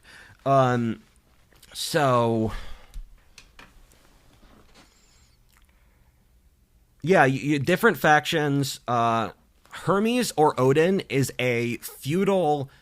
if Yahweh's a king, Hermes is like a duke. He's part of the Abrahamic structure.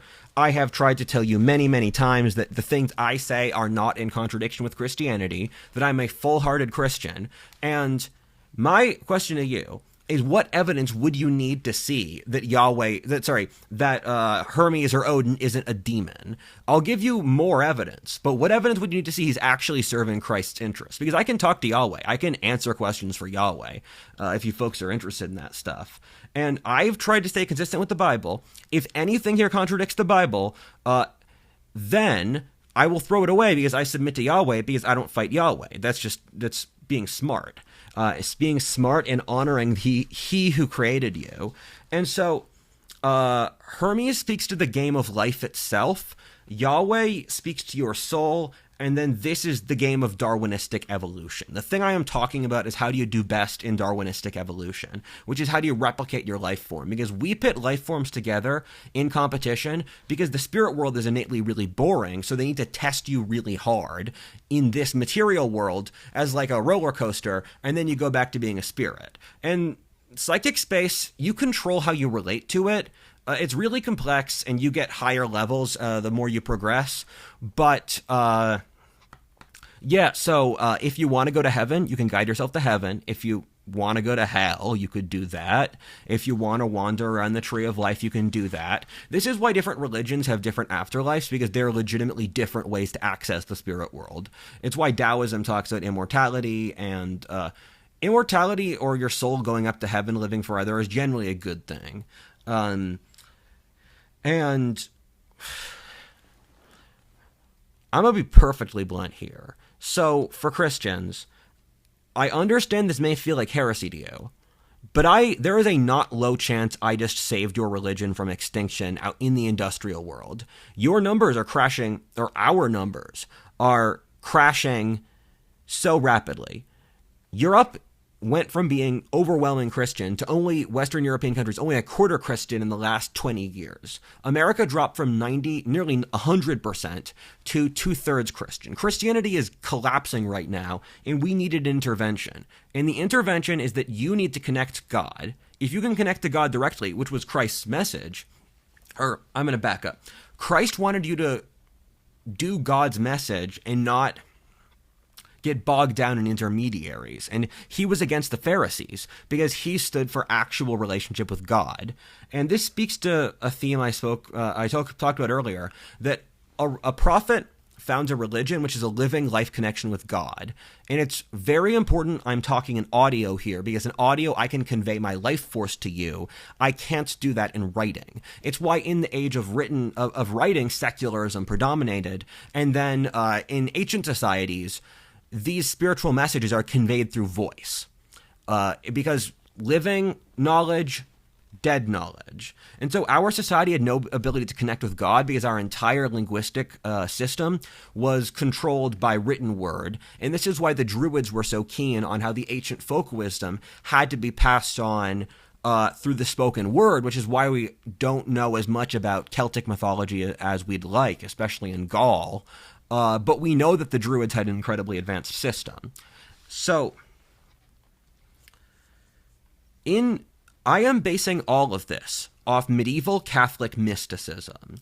So when you're looking at the stuff I'm doing, this may seem revolutionary. This is what educated people 400 years ago believed. This is what people like Thomas Aquinas and Duns Scotus, in the Middle Ages, everyone believed in the spirit world. There wasn't an option to not believe in the spirit world. You are part of the 1% of history, which even conceives that there isn't a spirit world, and then shames anyone who goes there.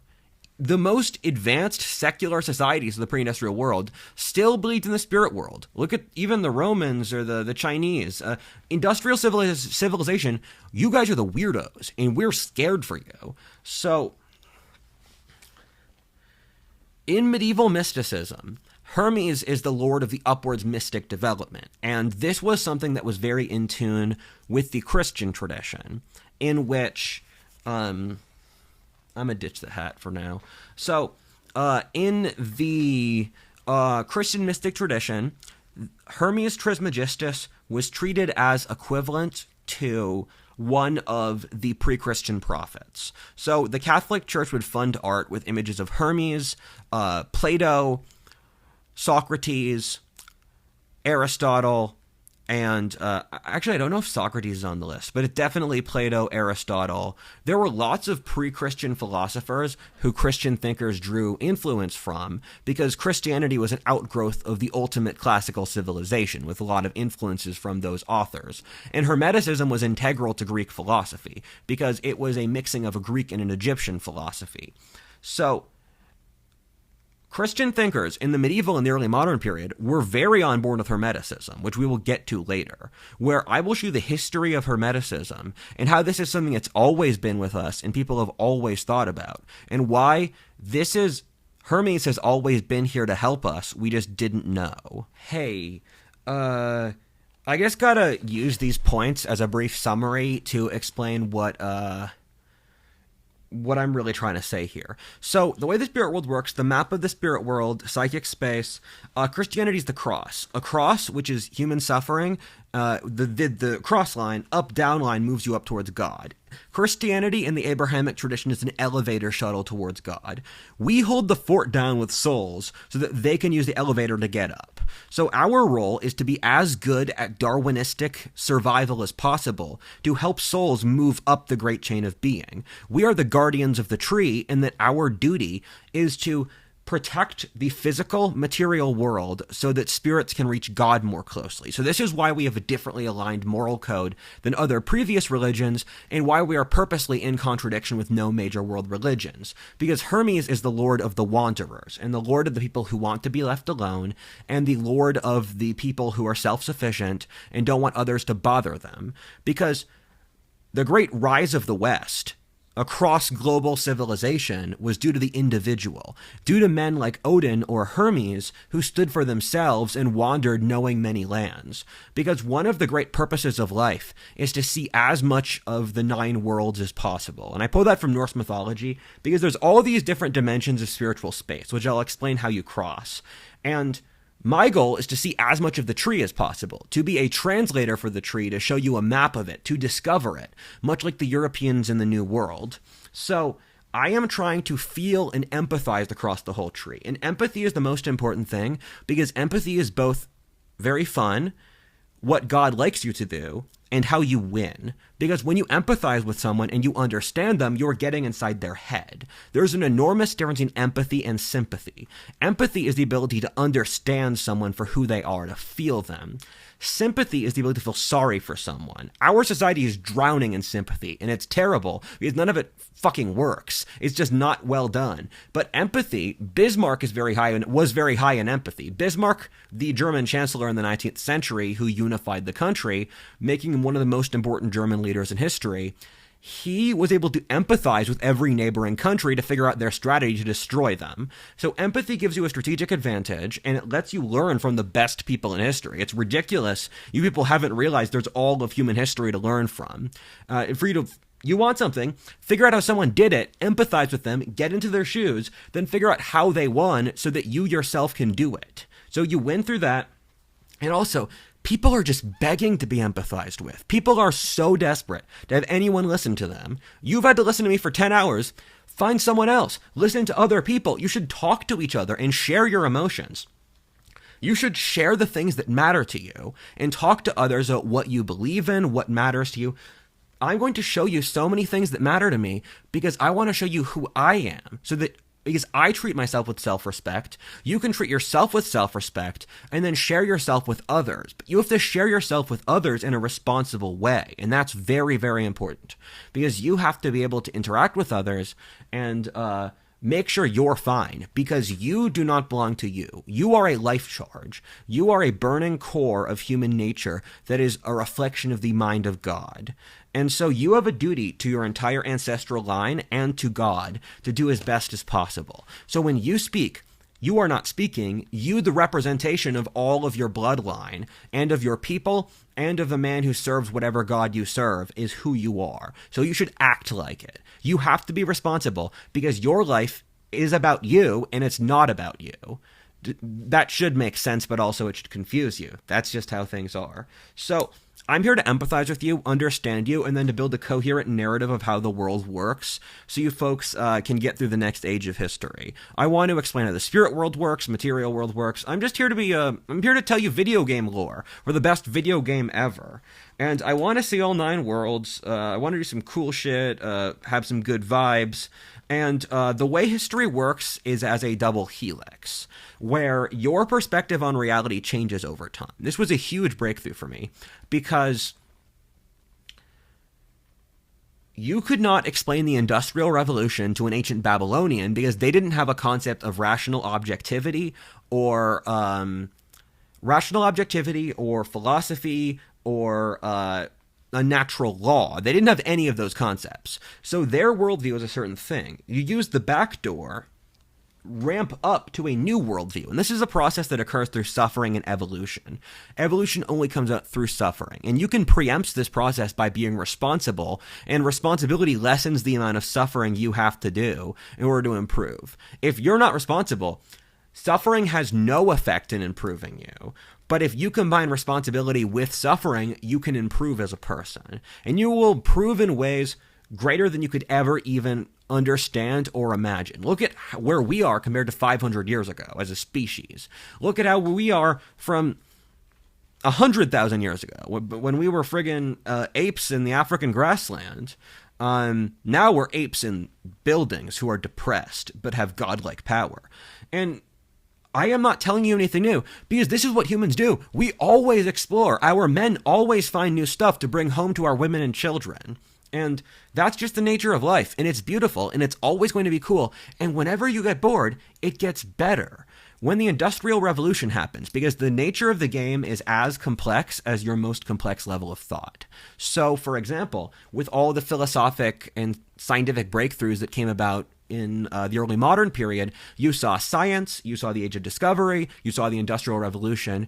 Each of these made the game more interesting and made the game larger and more complex. You add more regions to the map depending on how much you can handle it. And the reason for this is that God loves you, and he loves you enough that he keeps you interested, because outside your material life, you're so bored. This is the only thing you can find interesting, getting stuck in physical life and being forced to live in this simulation. And the game is hard because the hardness powers the coolness. There's nothing worthwhile is done without suffering. The reason you attribute meaning to something is because you suffered to achieve it. And this message matters to me because I suffered so hard to get this to you. So this is my gift to you. I'm trying to save you here. And evolution is a process where you go through these archetypes God lays out, and implicit in the earlier stage is a guidance to a higher stage, where, for example, there are certain kinds of evidence that implicit in the structure of matter is the generation of life, because life is looking to replicate, and the force of life is the force that powers humanity. We are an extension of life force, and life force stems from the sun but flows through us. As the sun hits a plant, photosynthesis, we eat the plant, greater predators eat the lesser predators, and evolution guides towards greater degrees of consciousness because God needs you to not be bored. So when you get smarter, you get rewarded. And that's an important detail, where life is an individual process lived in groups, where when a great Alexander, I'm not going to use Alexander for this example. So Genghis Khan conquered his empire. He conquered the biggest empire in history, land empire in history. The British were bigger when the sea, but he was able to enjoy it because he did the fucking work. His children who didn't lost. And this is the sense of fairness in the universe that disbalances unfairness. Those who suffer, if they can harness the suffering well, beat those who don't suffer. And so this is the sense of cosmic fairness in a universe that is completely unfair. And the unfairness and the fairness, they balance out. All psychic energies balance out with each other, like man and woman, day and night. There has to be an innate polarity, and this is why the Trinity is so important, because the Trinity is actually the thing that got Europe to win, because dualistic, so like Islam has one concept of reality, submit to the Quran, Asian civilizations have dualistic, or the yin and the yang, and then Europe, through Christianity, and Trinities in other societies, I know the Indians got it, the Greeks had it, I think the North Europeans had it. The Trinity is a common concept because it's brilliant, because the duality hits a third: man, woman, child, war, peace, history, day, night, passage of time. So this is why the Trinity is so important, because God speaks to you in the Trinity, or the Father, the Son, and the Holy Ghost. And as we'll see later, victory comes from harnessing the Trinity correctly. And to get back to the theme of evolution, evolution's constantly improving you through suffering, and you're about to hit such a beautiful stage where you'll become so much better species. And the only thing you need is to take responsibility. This is the secret. Take responsibility for the fucking godlike technology you have. Think about what you want to do with it. Think about what you don't want. Just do your fucking job, because you're really smart as a species. You're smart enough to do this. You got this far. And Hermeticism, which is the thing I'm selling. This entire video is like a free trial for Hermeticism. You can have more of this if you're a Hermetic. You can have more interesting things like this. You progress upwards, and history is a double helix like DNA. And DNA is the transmission of the current level of genetic advancement you have. Your DNA is incredibly important. Be careful with it. And with the double helix, what that means is that you, sorry, I just thought I saw something. What that means is that it's as if it's a circle, because time does work cyclically, but it also moves ups and down. So that means there are rhythmic patterns and cycles, and each individual moment is both the composite of many different moments and many parallels, but it's also its own individual moment. Everything is connected to everything else, and yet nothing. And that's an incredibly important point where, for example, for the current era of history, I have used many historic parallels on this show to find kind of comparable time periods. I frequently say the French Revolution, the fall of the Roman Republic, the American Civil War, the English Civil War. I can say these things because everything's connected, so there's 100 historic connections you could draw between our era of history and other eras, but nothing will change the fact that our era of history is special in itself. This is why you're both simultaneously special and not special. And the only way you can relate to psychic space or your environment is being self-aware of your own body. I know I am Rudyard. Rudyard is a human.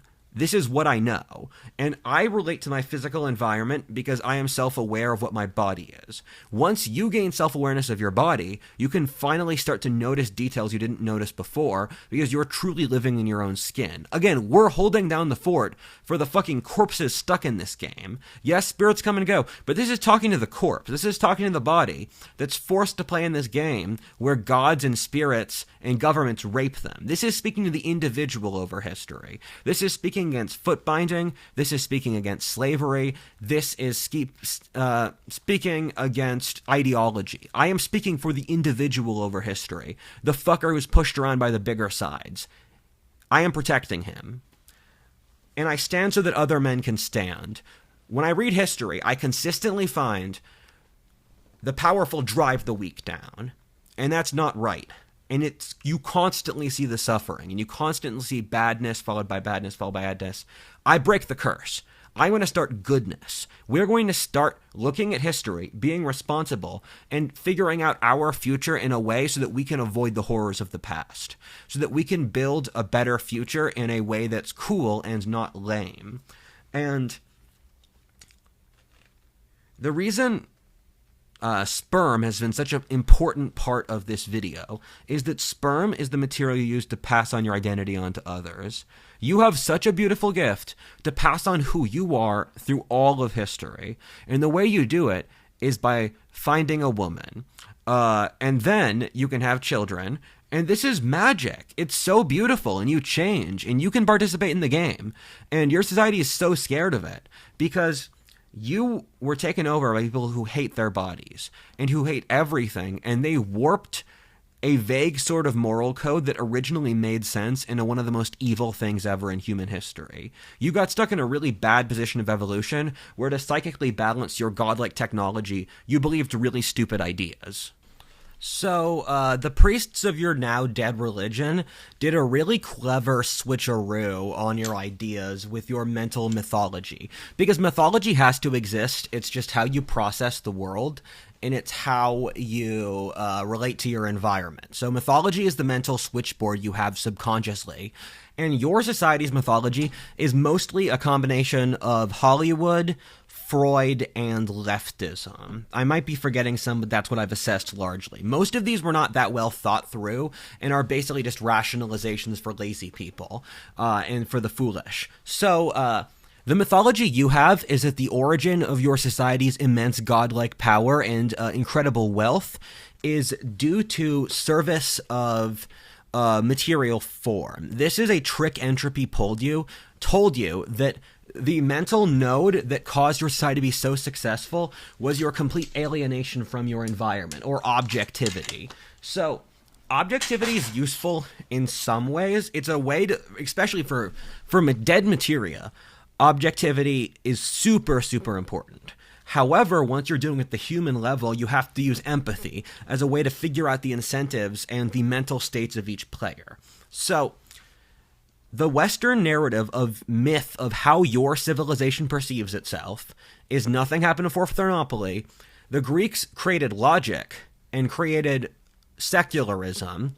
Greece died with classical civilization. There was a 1,000-year dark age, and then the Renaissance thinkers brought back reason and objectivity with modernity, and they brought back bathing and killed the witches, and then science and reason and objectivity, or being split off from the divine and the spirit world. Your separation from the spirit world is the thing that gave you your immense success. And this narrative of history has like a chapter on Greece and Rome, skips everything else. Then it's all West European intellectuals starting in the 1500s or 1400s, and it doesn't even look at those societies. It will ignore completely that the scientific revolution and all those other innovations occurred in very religious societies, that Europe lost its competitive edge and technological ability as it lost its religion over the course of the 20th century with Nietzsche's Death of God. God, I hate Nietzsche so much. I didn't really respect the cripple beforehand. I thought he was kind of just being edgy, and I'm too Christian for him. But then I realized he was right, and it's a horrible realization. Because a lot of the ideas he spoke to were fundamentally accurate, like master and slave, and that we'd have a century of nihilism, and then after that century of nihilism would become a religious breakthrough. I remember looking this up, and I was just blown away at reading it. It's all come true. So, the correct narrative of history you are missing is that the ancient Egyptians discovered how to interface with life matter, and this is a worldview that the 19th century was very close to, where ancient Egyptians developed a certain system to produce life matter. Then it was transmitted through the Greeks, then to Europe. And there's multiple kinds of magic. So there's the Abrahamic kind of magic, which, as I said before, lets souls reach heaven. The Indic magic is a way to hit zero or non-existence, basically short-circuiting the mental wave so you experience less suffering, and so you can interact with the spirit world. This one's increasing life energy. And life energy is the thing that expands and conquers. So this is a big reason the West gained global predominance. Because, so, it's important to see that Moses, the founder of the the creator of Judaism, he was an Egyptian nobleman. And even if that's not true, he was in an atmosphere in Egypt that developed monotheism, at least before 1000 BC, which you see with Akhenaten, the monotheistic emperor.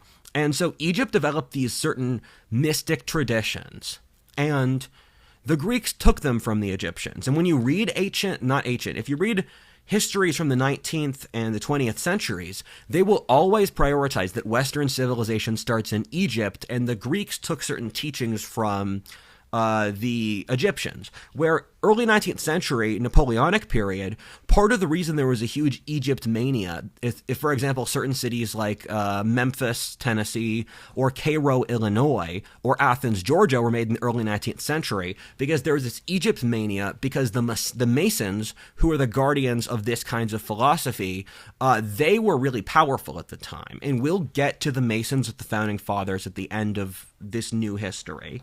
And of course I have sources for all of this. This video is 10 hours long. You should ask me sometime later for what books to read. There's a lot of really good books on this topic. So Plato always said that he got his idea of the realm of forms from Egypt. And both the Abrahamic and the Hermetic philosophy stem from Egyptian philosophy in that time period. Because the Egyptians had one of the most advanced magical mythic exploration systems of the spirit world. Different civilizations explore the spirit world differently. So Taoism, Hinduism, the Eleusinian rituals in Greece, the Abrahamic tradition, Babylonian mysticism, Egyptian. There's too many. There are so many ways to access the spirit world. It's pretty dope. And Plato took his forms from Egypt. And then Aristotle took it from Plato's philosophy, because Plato, we view him as a rationalist. This is the great lie. Plato was a mystic who was interacting with the religious. Plato is as much a religious figure as a philosophic figure. And so Plato is the fount of all philosophy, because philosophy is fundamentally mystic. And so when you look over history at eras of philosophic breakthrough, they stem from mystic breakthroughs, where, for example, German philosophy in the 19th century came out of the Pietist movement, which was this introspective mystic form of Protestantism. And you look at the map, pretty close map between Pietism and philosophic breakthroughs like Nietzsche. Most of the German philosophers were from North Germany, as far as I can understand. Kant is another example. Kant is a very clear Pietist philosopher. Wouldn't surprise me that Schopenhauer as well. So philosophy always comes out of a mystic tradition. And the Greek philosophy burned with this mystic tradition, and then over time, it gradually decreased as Rome was a more materialist society than a spiritualist society.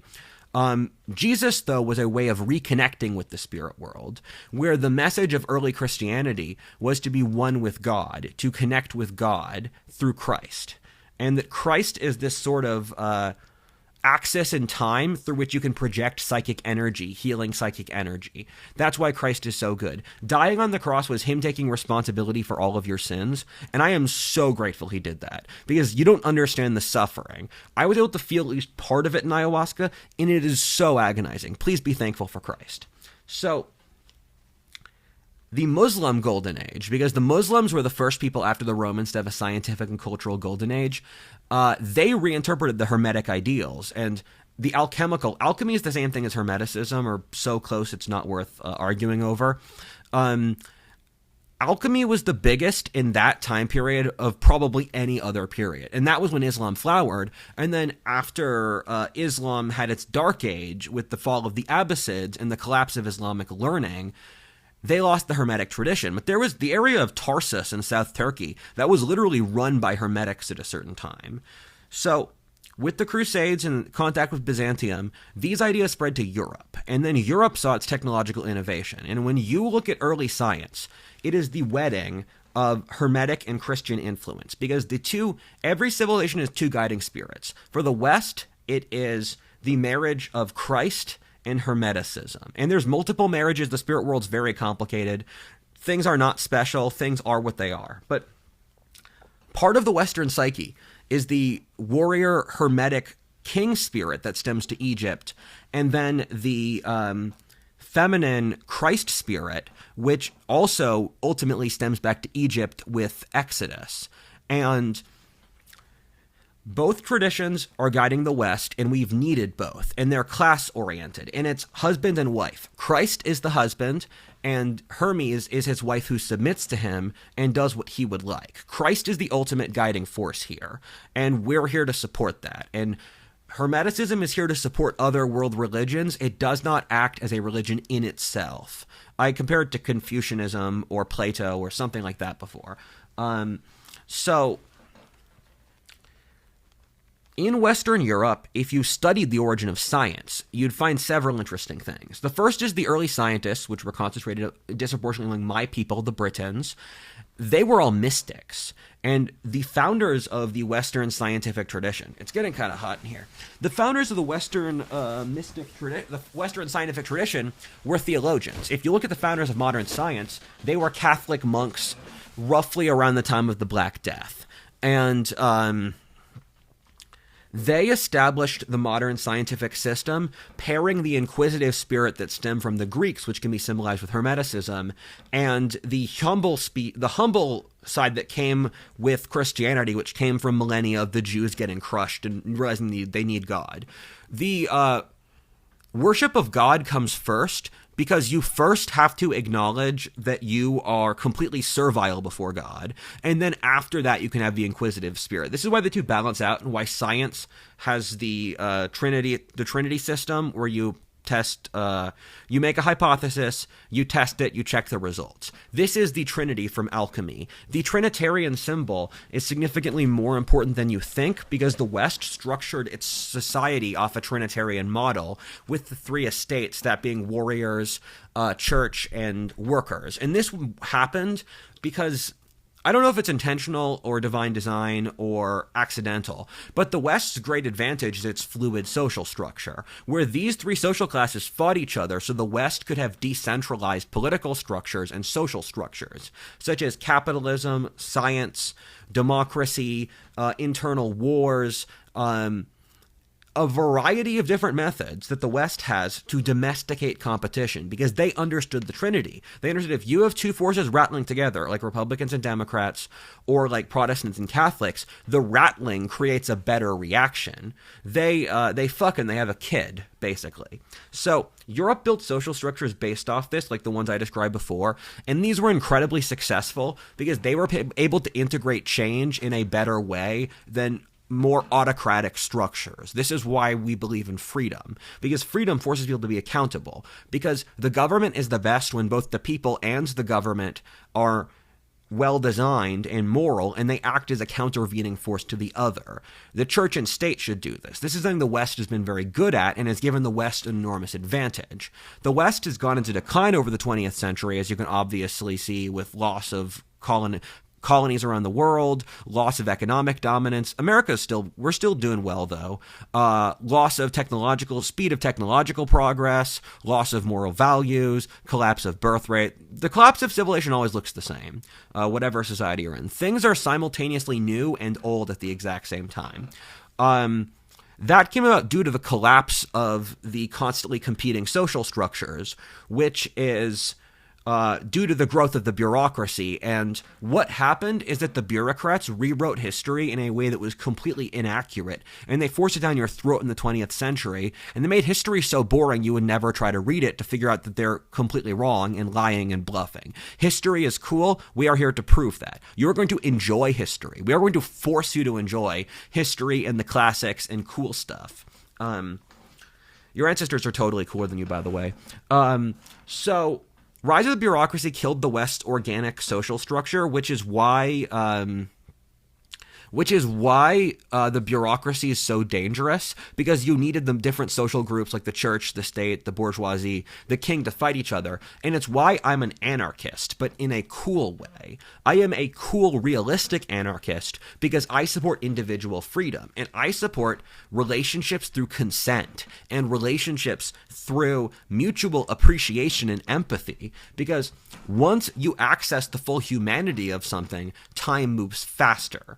In medieval philosophy, there's 3 varieties of time. There's normal linear time, 7 days a week. There is the time of historic decision, where, for example, in certain time periods like the American Revolution or the formation of the Roman Empire, small events precipitated massive historic changes. As Lenin said, history is glacially slow until it strikes like lightning. And I don't know if that's an exact quote, but there are decades in which nothing happens, and then there are moments in which decades of history flow. So this is the time of life, and if you are smart, like me, who is a 23-year-old who's done all this, you will harness your relationship with time in a way so that you are going with the flow and you are innately able to relate to time. And time drops you hints where you don't have to worry. You're part of the life force. You will gradually pick up more and more hints until life steps in and protects you in the same way the tree has protected this young man. This young man is here to give his warren to you, to spread his ability to connect with God to you so that you can all be one with God. And so Europe did a really good job at activating really small populations. So England is the size of Michigan, but it's done so much for history. France is the size of Texas, same thing. And this is not a pro-European story. This is a pro-correct choices story, because history shows many people can rise to greatness. This is a democratic message because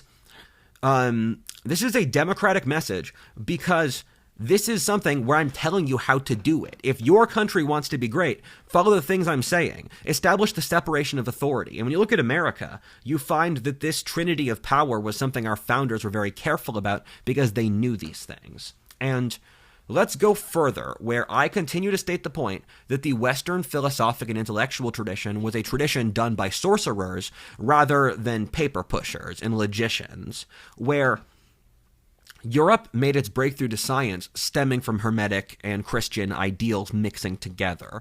Science is an extension of religion. It is in no way in conflict with religion, as I've been trying to show here. Science is an arbitration tool. Science is like a knife you use, and science can't tell you what to believe. Mixing up science and religion is a categorical error because science is an attempt to cut. Science is a specific method you use to relate to your environment for testing.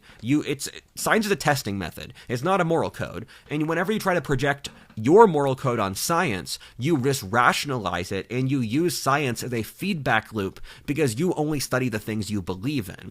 And thus all of your biases are confirmed. And so this is why you are dying, because you are using science to modulate your very worst behaviors, because you now say you have a scientific test where you're objectively right, which just makes you deranged and evil because you have no humility. You really, really need humility. You're a horrible society that combines complete self-loathing with just insane egoism where you think you're a god. You're not a god. You're a fucking deer. And be a happy deer. Enjoy your deer shit. And self-loathing isn't humility. Self-loathing has to be paired with hubris, actually. Your society's got a lot of narcissism. There's too many mental illnesses in your society. Mouse utopia is not pleasant. You know that already. Yeah, you guys are really psychologically unwell. I keep on getting side-railed. I apologize. So this is origin of part of the scientific breakthrough. When you look at the early scientists, Isaac Newton, a third of his books are about alchemy. And it reminds me of a conversation Chris Williamson once had. And I'm not going to shame Chris Williamson for saying this, because me having this standard for knowledge for him is completely ridiculous and unreasonable. But he was talking in a podcast where he said, historical figures make mistakes, where we don't fault Isaac Newton for being really into alchemy. And I was thinking, no, Newton's laws of motion are from alchemy. alchemy was how they did it, where alchemy was a system finding God, finding gold, the transmutation of forms as the ability for the mind to transform things so you can reach up to God. Alchemy is a spiritual venture. It's not really about getting gold as far as I can understand, and you never really understand alchemy. But every single thing in Newton's laws of motion, polarity, the principle for every reaction is a counter-reaction, is from the Kybalion. The Kybalion is the guide to the Hermetic principles. And so let's go through the principles of the Kybalion, where Isaac Newton was so steeped in this stuff that it was the dominant underlying principle behind your entire concept of physics. So these are the principles of the Kybalion. 1, the principle of mentalism. All is the mind, the universe is mental. 2, the principle of correspondence. As above, so below. Principle of vibration. Nothing rests, everything moves, everything vibrates. 4, the principle of polarity. Everything is dual. The principle of rhythm. Everything flows in and out. The principle of cause and effect. The principle of gender. And that everything is innately masculine or feminine. Doesn't that sound a lot like the laws of physics? Let's keep going. The guy who's a brilliant thinker, 2 great books in this topic, Forbidden Universe by Lynn Pinkett. That's a really good book. And then Secret History of the World by Mark Booth, also a really good book. I'll give you more if you're interested. I got a whole wall of this stuff.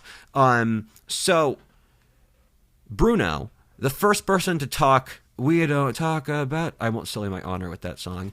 But Bruno, his idea that the universe had multiple planets with alien life stems from Hermeticism. Because in Hermeticism, that's the idea. The universe is buzzing with life. And the universe would have alien species because the universe is always trying to produce life.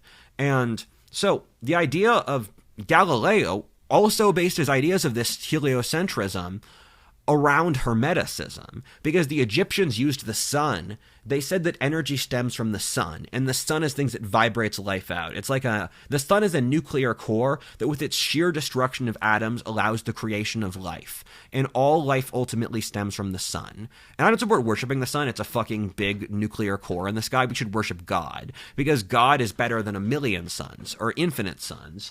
But you get the point. The sun makes life. It's cool. So... we've established Isaac Newton, Bruno, Leibniz, and Spinoza. I think Spinoza. They were also pulling from Hermeticism.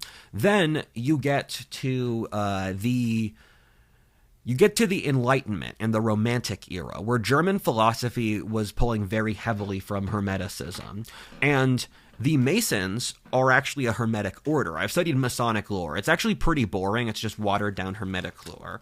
But as an example to show you, look at this symbol in the US dollar. Anno coeptis novus ordo seculorum. Or I think that, I forget what anno coeptis means, but it's the New World Order. And that's not scary. It's just you evolve to a higher level. And so it's the New World Order. The circle and the triangle is that the circle is downward spiritual momentum, in that this circle exists to show how you can integrate with your environment, how you should integrate through your body, and through feeling your body and feeling your emotions, you can sense your environment. And the triangle is upward spiritual momentum towards God. So you should ideally have both, which is why I captured the circle in a triangle to wipe out the left, because that is a negative spiral while this is a positive spiral. The founding fathers knew all this stuff because they were steeped in Masonic lore. By the way, I have never been a Mason. I have never attended a Masonic ceremony. None of that stuff. The Masons are all old. I'm too young and cool for that. I apologize to the Masons, I know. So, Founding Fathers, for Washington, D.C., what's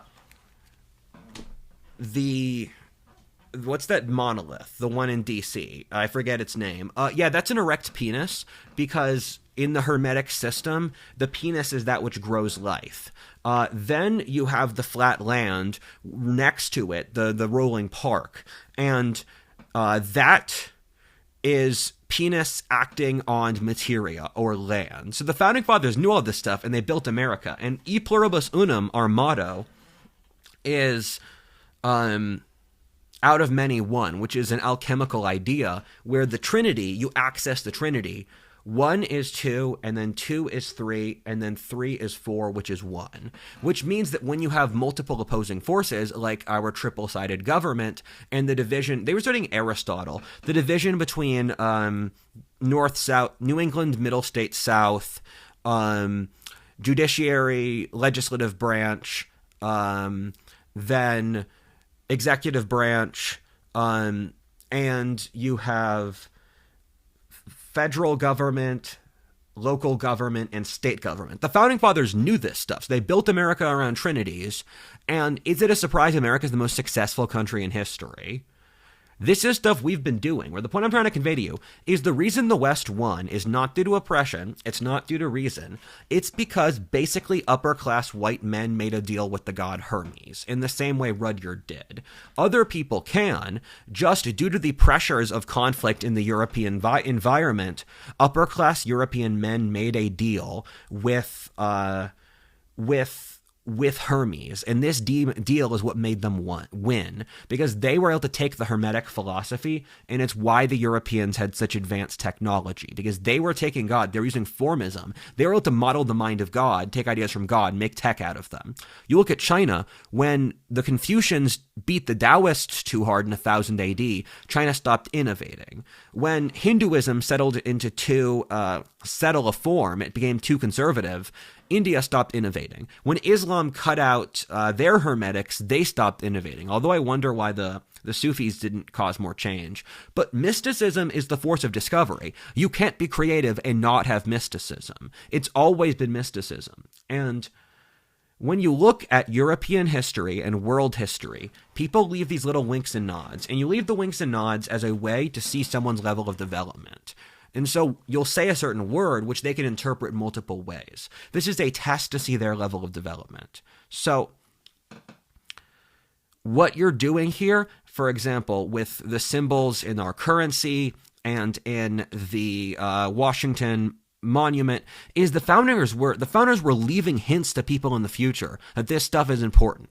But we were at a level where said upper-class white males basically weren't able to share it with the public because you had an overwhelmingly Christian moral code. And you people interpret Christianity in the most stubborn and foolish and silly way, where Christianity is a gift from Christ that allows you to live life. It allows you to do stuff, to go around, to carry Christ inside of you. It's not this school marm ideology where you have to go to Sunday school and follow all the rules right, and don't let your pants sag, and be sure to be home by 9.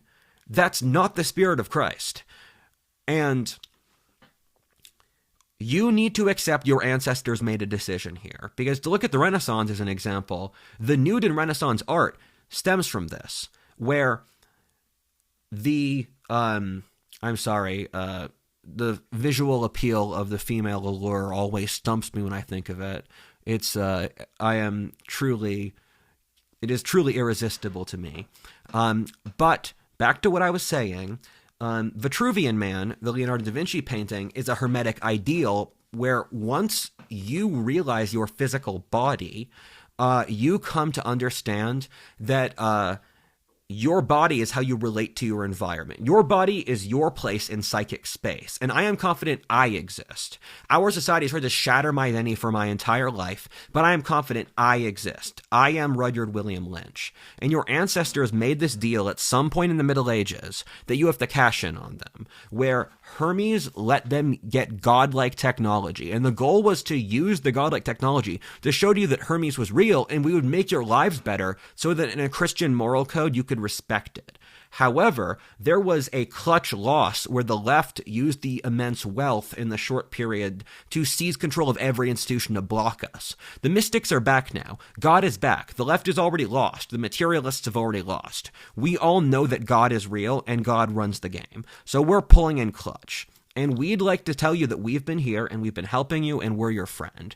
And we're using Rudyard as an example here because he didn't fucking know any of this shit and you didn't know any of this shit, but your ancestors made a deal that you're going to cash in on, and this deal's going to save you. You got any complaints? Hey, sorry I keep getting derailed, but your company is so pleasant. It's just a pleasure talking to you and feeling you. So, the point I was trying to make is your era of history has lots of stories that parallel the actual thing that just happened. Don't think too much about them. Stories are just useful exercises to figure out how you symbolically relate to reality.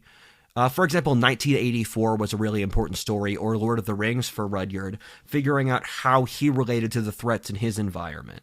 The myth allows you to see reality on a deeper level, where we talked about the Matrix, and it's ironic a leftist wrote the Matrix because the left were the ones who made the Matrix, which was the false reality of the 20th century, where they gave people this false image of what the world was to get them to work harder for the machine and the AI of industrial civilization. Industrial civilization's got this machine god. I haven't killed it. I'm still worried about it. It's just the constant whirring. It's the whirring wheel I talked to you before that just keeps pushing itself. It's complete surrender to dead matter, which is not good, but I got to talk about that in the future. So I find with this sort of thing, you will probably be feeling lots of emotions and don't know how to deal with this. So I will tell you the correct emotions to feel, and I will tell you how you should relate to this, and then you can choose to take that or leave that. So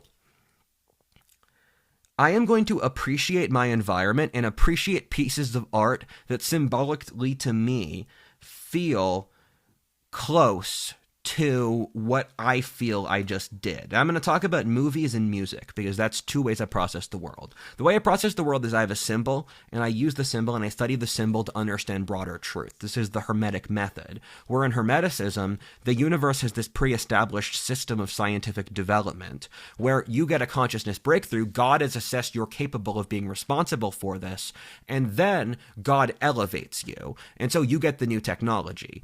And so, as I said before, this is why technological breakthroughs are downstream of philosophical and religious, because God can assess you're responsible enough for this so you get it. The Europeans got the godlike military technology they did because the natural order assessed that European society was moral enough to handle it. That sadly was not fully true, and it spread to other societies. But the 20th century should be seen as ultimately a victory for humanity and a loss for that era of history. The suffering was short-term, and the long-term gains of the 20th century were so enormous for the human race. The 20th century was kind of a victory. So, a story... Oh, I really need to finish that point. I apologize. Where to evolve upwards, you have to break through to new levels of consciousness. And Hermeticism, the nature of it, it's not a worship religion. It's you study certain symbolism, and then the symbolism gets you ahead. So that's really important. Where my breakthroughs, the nature of water, which is we're in the age of Aquarius now, where everything is connected and everything's a ripple like water. Let everything be water. Let the flood start.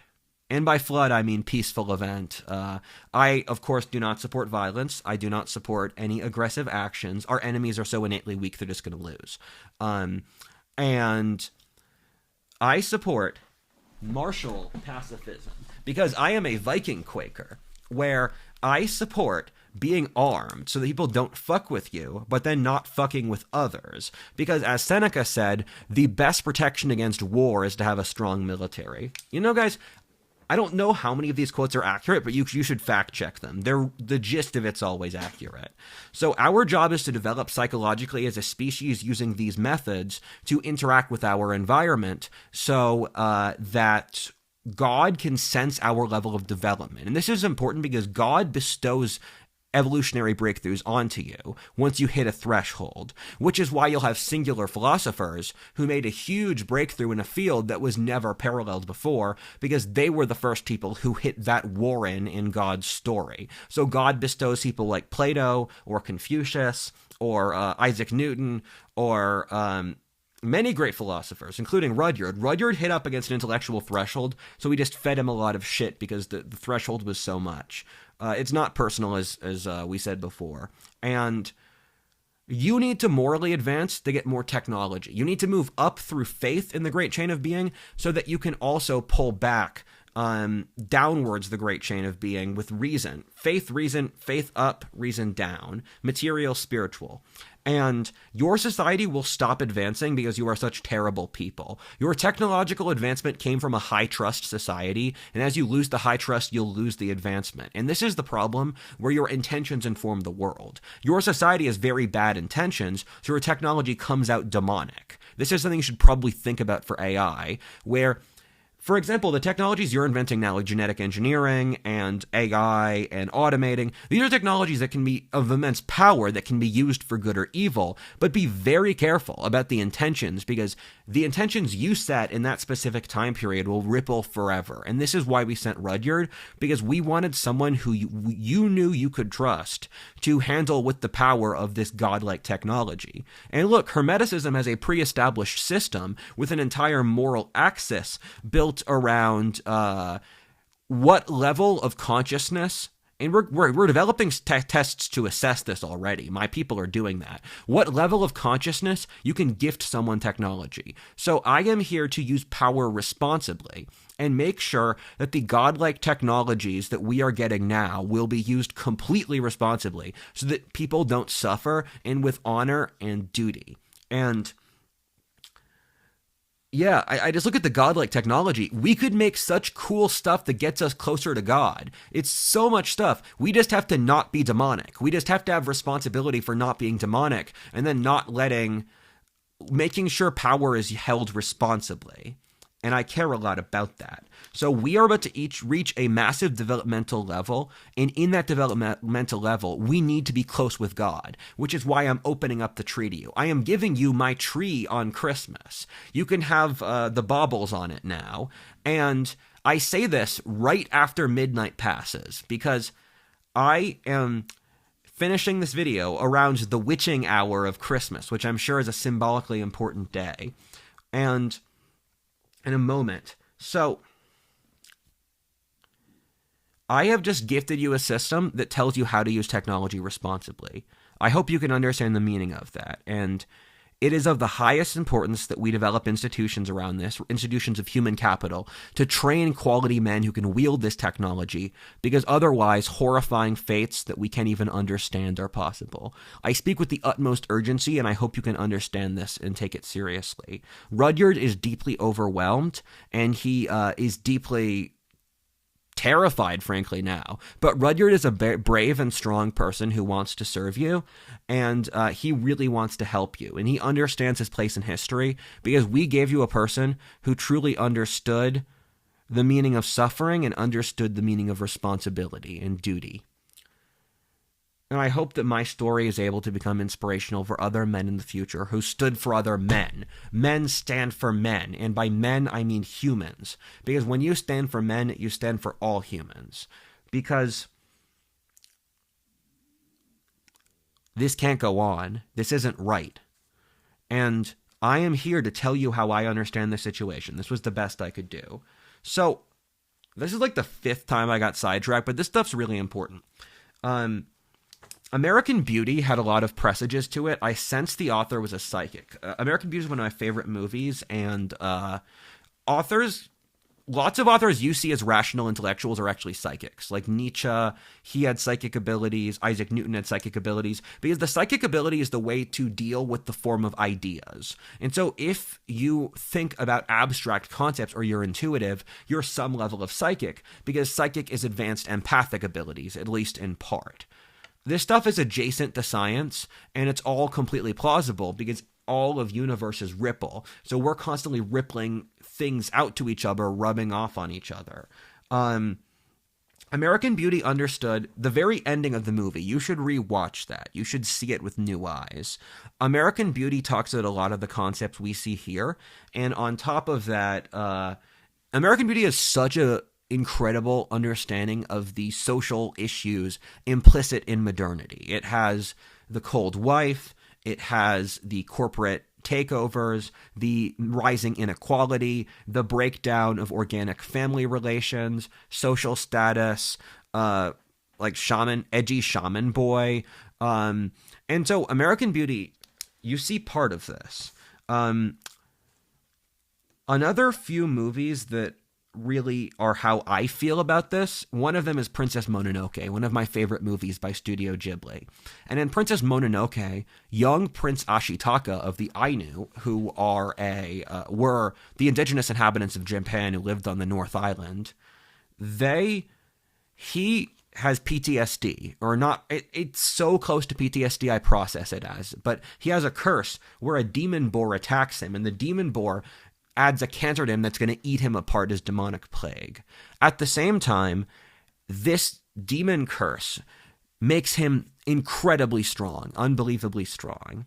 And Ashitaka, the only way he can solve his curse is by going to the west and solving a war between the forest animals and the Iron Town with guns, which is hollowing out the forest. And he makes them realize that they are one and the same, and that humanity and nature are the same. And in that, he fixes his curse. I feel like Ashitaka, and my curse has just been lifted, so thank you. You had testimony to this. Thank you. I am free now. My mom put these traps on me, and to break out of the traps, I had to found this religion. And so it was very cleverly done, but this path, or my destiny, which we all have, only came about because I had immense courage and I gained self-awareness very young. You have the capability to do this. I am telling you to take your destiny, unlike Nick Fuentes, who did that the wrong way. So, besides Princess Mononoke, one of my favorite fantasy books ever is Corum. And Corum is about an elf prince. And I would fantasize being an elf as a kid. I really like the elf aesthetic. And his race is wiped out. And he makes a bet with a wizard to kill a chaos god. And the chaos gods, there's 4 of them. They've completely destroyed reality because they destroyed order. And so they sink oceans between the land. They wipe out entire races out of boredom, because chaos is fickle and it's creative in short term, but then chaos completely destroys. And Corum has horrible PTSD from this. And I really like Michael Moorcock's characters with PTSD. Them and Vinland Saga do PTSD really well. And he struggles with it. And it always holds him down. But then with his deal with a wizard, he has a demonic eye and a demonic hand. And this gives him incredible power. And then he goes out killing each of the chaos gods. And he does it as a mortal because the chaos gods are so arrogant. Because chaos, when it's loosened, becomes quite silly and weak. And I feel a tremendous amount like Corum. I empathize with him so much. So, finishing this up, I'm going to tell you about some of the music that was really important to me, because music is how I process thought. And when I hear music, that's how I think. So I change my music to change how I think.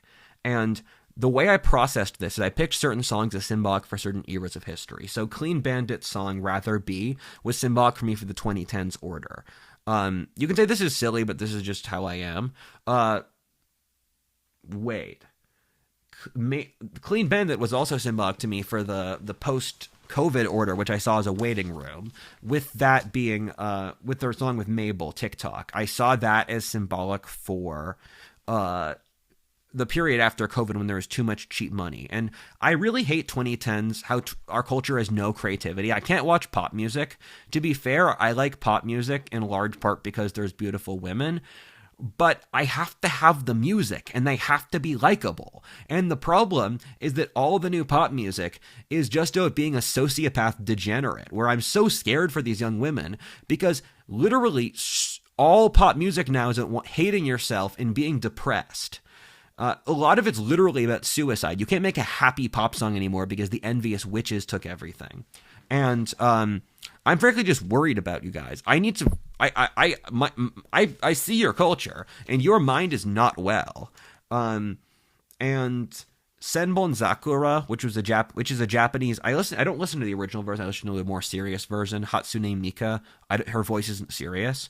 Yeah, it's a Japanese nationalist song about how the Western Order was a gilded cage. The Japanese would have to revive the spirit of their ancestors in order to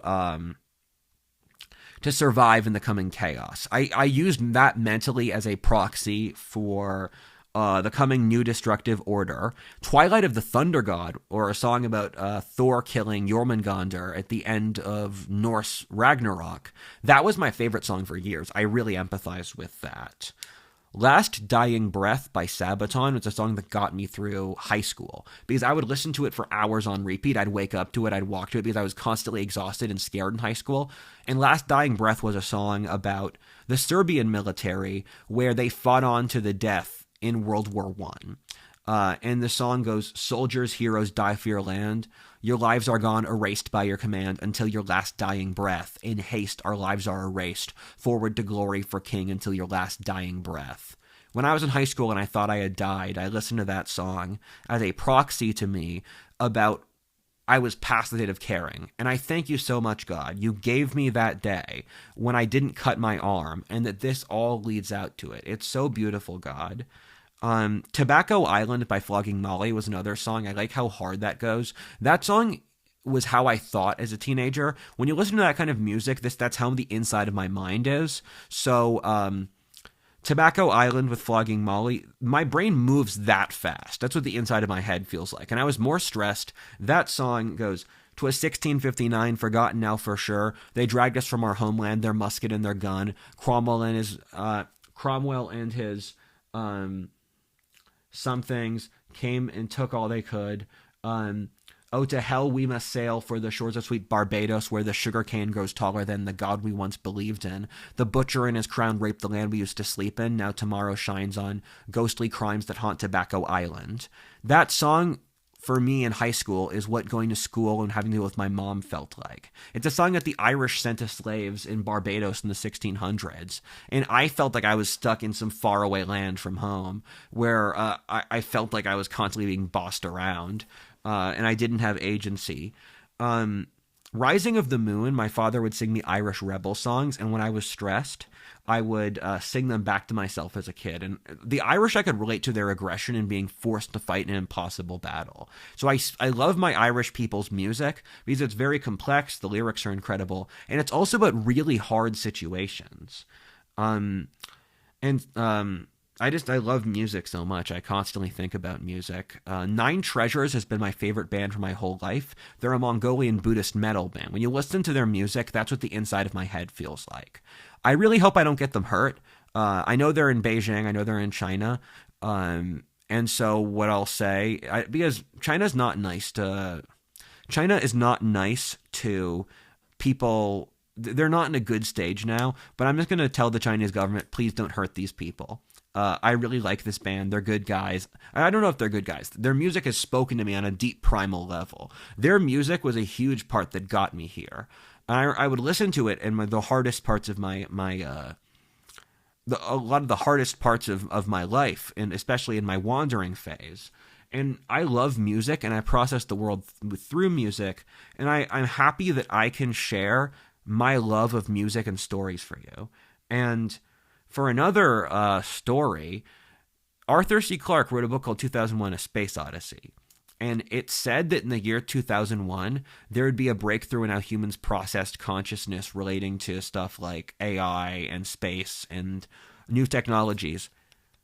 So I guess he was right. I was born in 2001, although it took some extra time. So what else do I have to do here? So there's no reason to fear, and I just keep this sheet, man. I keep the sheet, and I just knock stuff out when I've done it. It's my way of organizing this final segment. So no reason to fear. I need you to take responsibility for your life, and the next question you may ask is, what do you want me to do, Rudyard? And the short answer is nothing. I would like your silence. I will refuse to have any interaction with the public for the next 2 weeks after I release this. This is because I worry that this video will predicate something like opiate withdrawal, psychological opiate withdrawal, and you folks will need a second, and your emotional state will be I don't know what would happen, but there's a relatively high chance that your emotional state will become very fragile in the near future, so just hang in there. Your emotional state will stabilize at some point soon, because I said so, because I know how these things work. You are going to be fine. Don't worry too much. Touch the fucking wood in your house. Feel it. Look at the tree. Talk to your kids. Read a book. Just do anything except stress about this, because you are not supposed to stress. You are supposed to be responsible, and you have to be responsible for your own emotional state. So I have one video already finished. I'm gonna release that. That's done though. And then I am not going to say anything for the next 2 weeks. After that, people with platforms can reach out to me if they're interested in asking me about this. I would really love to go on a variety of shows to get interviewed for this stuff. And our relationship is just starting.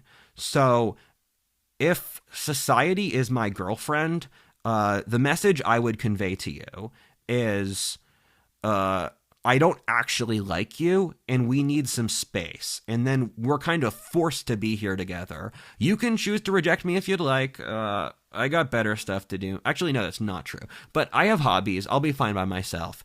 If you want my advice, listen to my advice. Go ahead. That's the deal here. But we need to establish an actually organic relationship, and I don't want this to be forced. So I don't actually want either of us to do anything. I want us to develop some kind of parameters for how we relate to each other, and that will evolve organically. So I'm not going to start any shit. I'm running my organization. My priority is growing it. I see it as my, I'm going to do the channel. I love this channel. I would die without this channel. It's a form of therapy for me. But, so I'm going to keep making content. No changes there. I love the content. Keep making History 102. I love that show in some ways more than the main show. But I'm here. I'm going full hog on the OCD, where I've already raised some money for the group, and I've got a lot of members, and I've pre-established the leadership structure already, and I've told the men. I've sent a lot of them this video. I told the men that we are ready to grow the organization. So if you're interested in supporting the OCD, wait until February and then hit up the email I will give you. I am waiting until February since I think our relationship needs that much more time to chill out, because you must first attain chill vibes before you go hard. And I want us to have chill vibes. So I'm not going to force stuff on you. I am just here, and I'm going to be over here till you trust me, because I'm not going to do anything scary. I have no interest in causing shit, because as I said, I just like to read, make videos, the company of beautiful women, have a company which I lead my men, and go on walks around. These 5 things satisfy me. I am not aiming at huge change here. I just gave you this message because I think it's a useful message that you should understand. Can you empathize with that, please? I also don't want you to hurt my mother in any way. I know she's evil and she did this bad stuff, but it's still morally wrong for a son to do that against his mother, and I don't want to build up negative mojo with her, because I want to clean the slate of our previous, of our issues. I never want to speak to her again in my life. I just want to make that clear. And I don't want you to hurt any of my family or friends. And if you meet one of these people in your life, treat them like a fucking person. Understand who they are. Understand that how I related that person in this story is not their entire character. And just do the empathy thing. Someone could have been mean to me, and then they can fix themselves as a person. And you should have empathy. I don't believe in that kind of I support empathizing with others and understanding their human conditions innately. The gods would like to throw this framing at you. Rudyard is an example of a bloodline that made the correct choices. In less than a century, they went from effectively Irish peasants to killing a god and being important figures on the national and historic stage in America. If they can do that in less than a century, what can you do? Because greatness is so often the side effect of a family that has spent years building up to it, like Philip and then Alexander for Macedon, or look at royal lines over history. You'll see family similarities. So it is your responsibility to maintain the hearth of your family. And the good thing is that we all have our own families and our own identities. So we already have that. You were blessed to have your bloodline. You should be proud of your blood. I love the world's cultures. They're not all equal, but I find beauty and something worthwhile in all of them. In all of the cultures of the world shines the anima mundi. I grew up as a Quaker, and when I was in the worst aspects of hell, I would sing the Quaker hymns. The Quaker hymns were the things that when I was dying, I could have faith in. And it's so beautiful. With my old leather breeches and my shaggy, shaggy locks, I am walking in the glory of the light, said Fox. There's an ocean of darkness right around you and me, and a light that is shining I'm not perfect at this stuff. A light that is shining in the Turk and the Jew. There's a light that is shining right inside me and you, and a light that is shining. I'm sorry, I can't remember this stuff perfectly. I gave you 10 hours of content. I killed a god. I know I'm not good at singing, but you don't have to hold that against me. So, yeah. My ancestors were all peasants. It's crazy. Or almost all of them were peasants. It's funny how these things work. And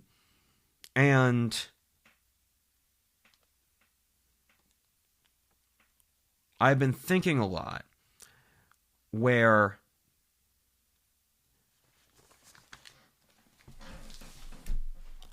here we go. I state before the Lord God and Hermes that I now have sealed the contract in the Blue Room. You have my official guarantor in front of the public and my official signing that my contract is now closed. I am officially a public servant of the Blue Room. Done. Oh God, oh God, oh God, oh God, oh God. I don't know, man. This story's pretty interesting. I'm only 23. What's going to happen next? And over the course of my life, I have worn many identities. You've seen that. I've lived in a lot of places, had a lot of jobs, done a lot of things, thought a lot of ideas. And I always felt this sense of hollowness, and that's symbolic for our society, the ghost in the shell of Descartes' philosophy, that we feel completely isolated from our environments. And I wandered across the world. I saw so many things. I saw horror so terrible you cannot imagine it. I reached up towards the heavens, and I saw God in the incredible, and I saw the 9 worlds in between. And so I can see the tree of life. I have seen human consciousness. In the same way, looking at the earth from space conceptualizes who we are in material space, the tree of life conceptualizes where your soul is. And so I've seen so much, I've done so many things to figure out who I am, because I always wondered who that was. And I now know that I have the answer. I am Rudyard William Lynch, the man who killed a god.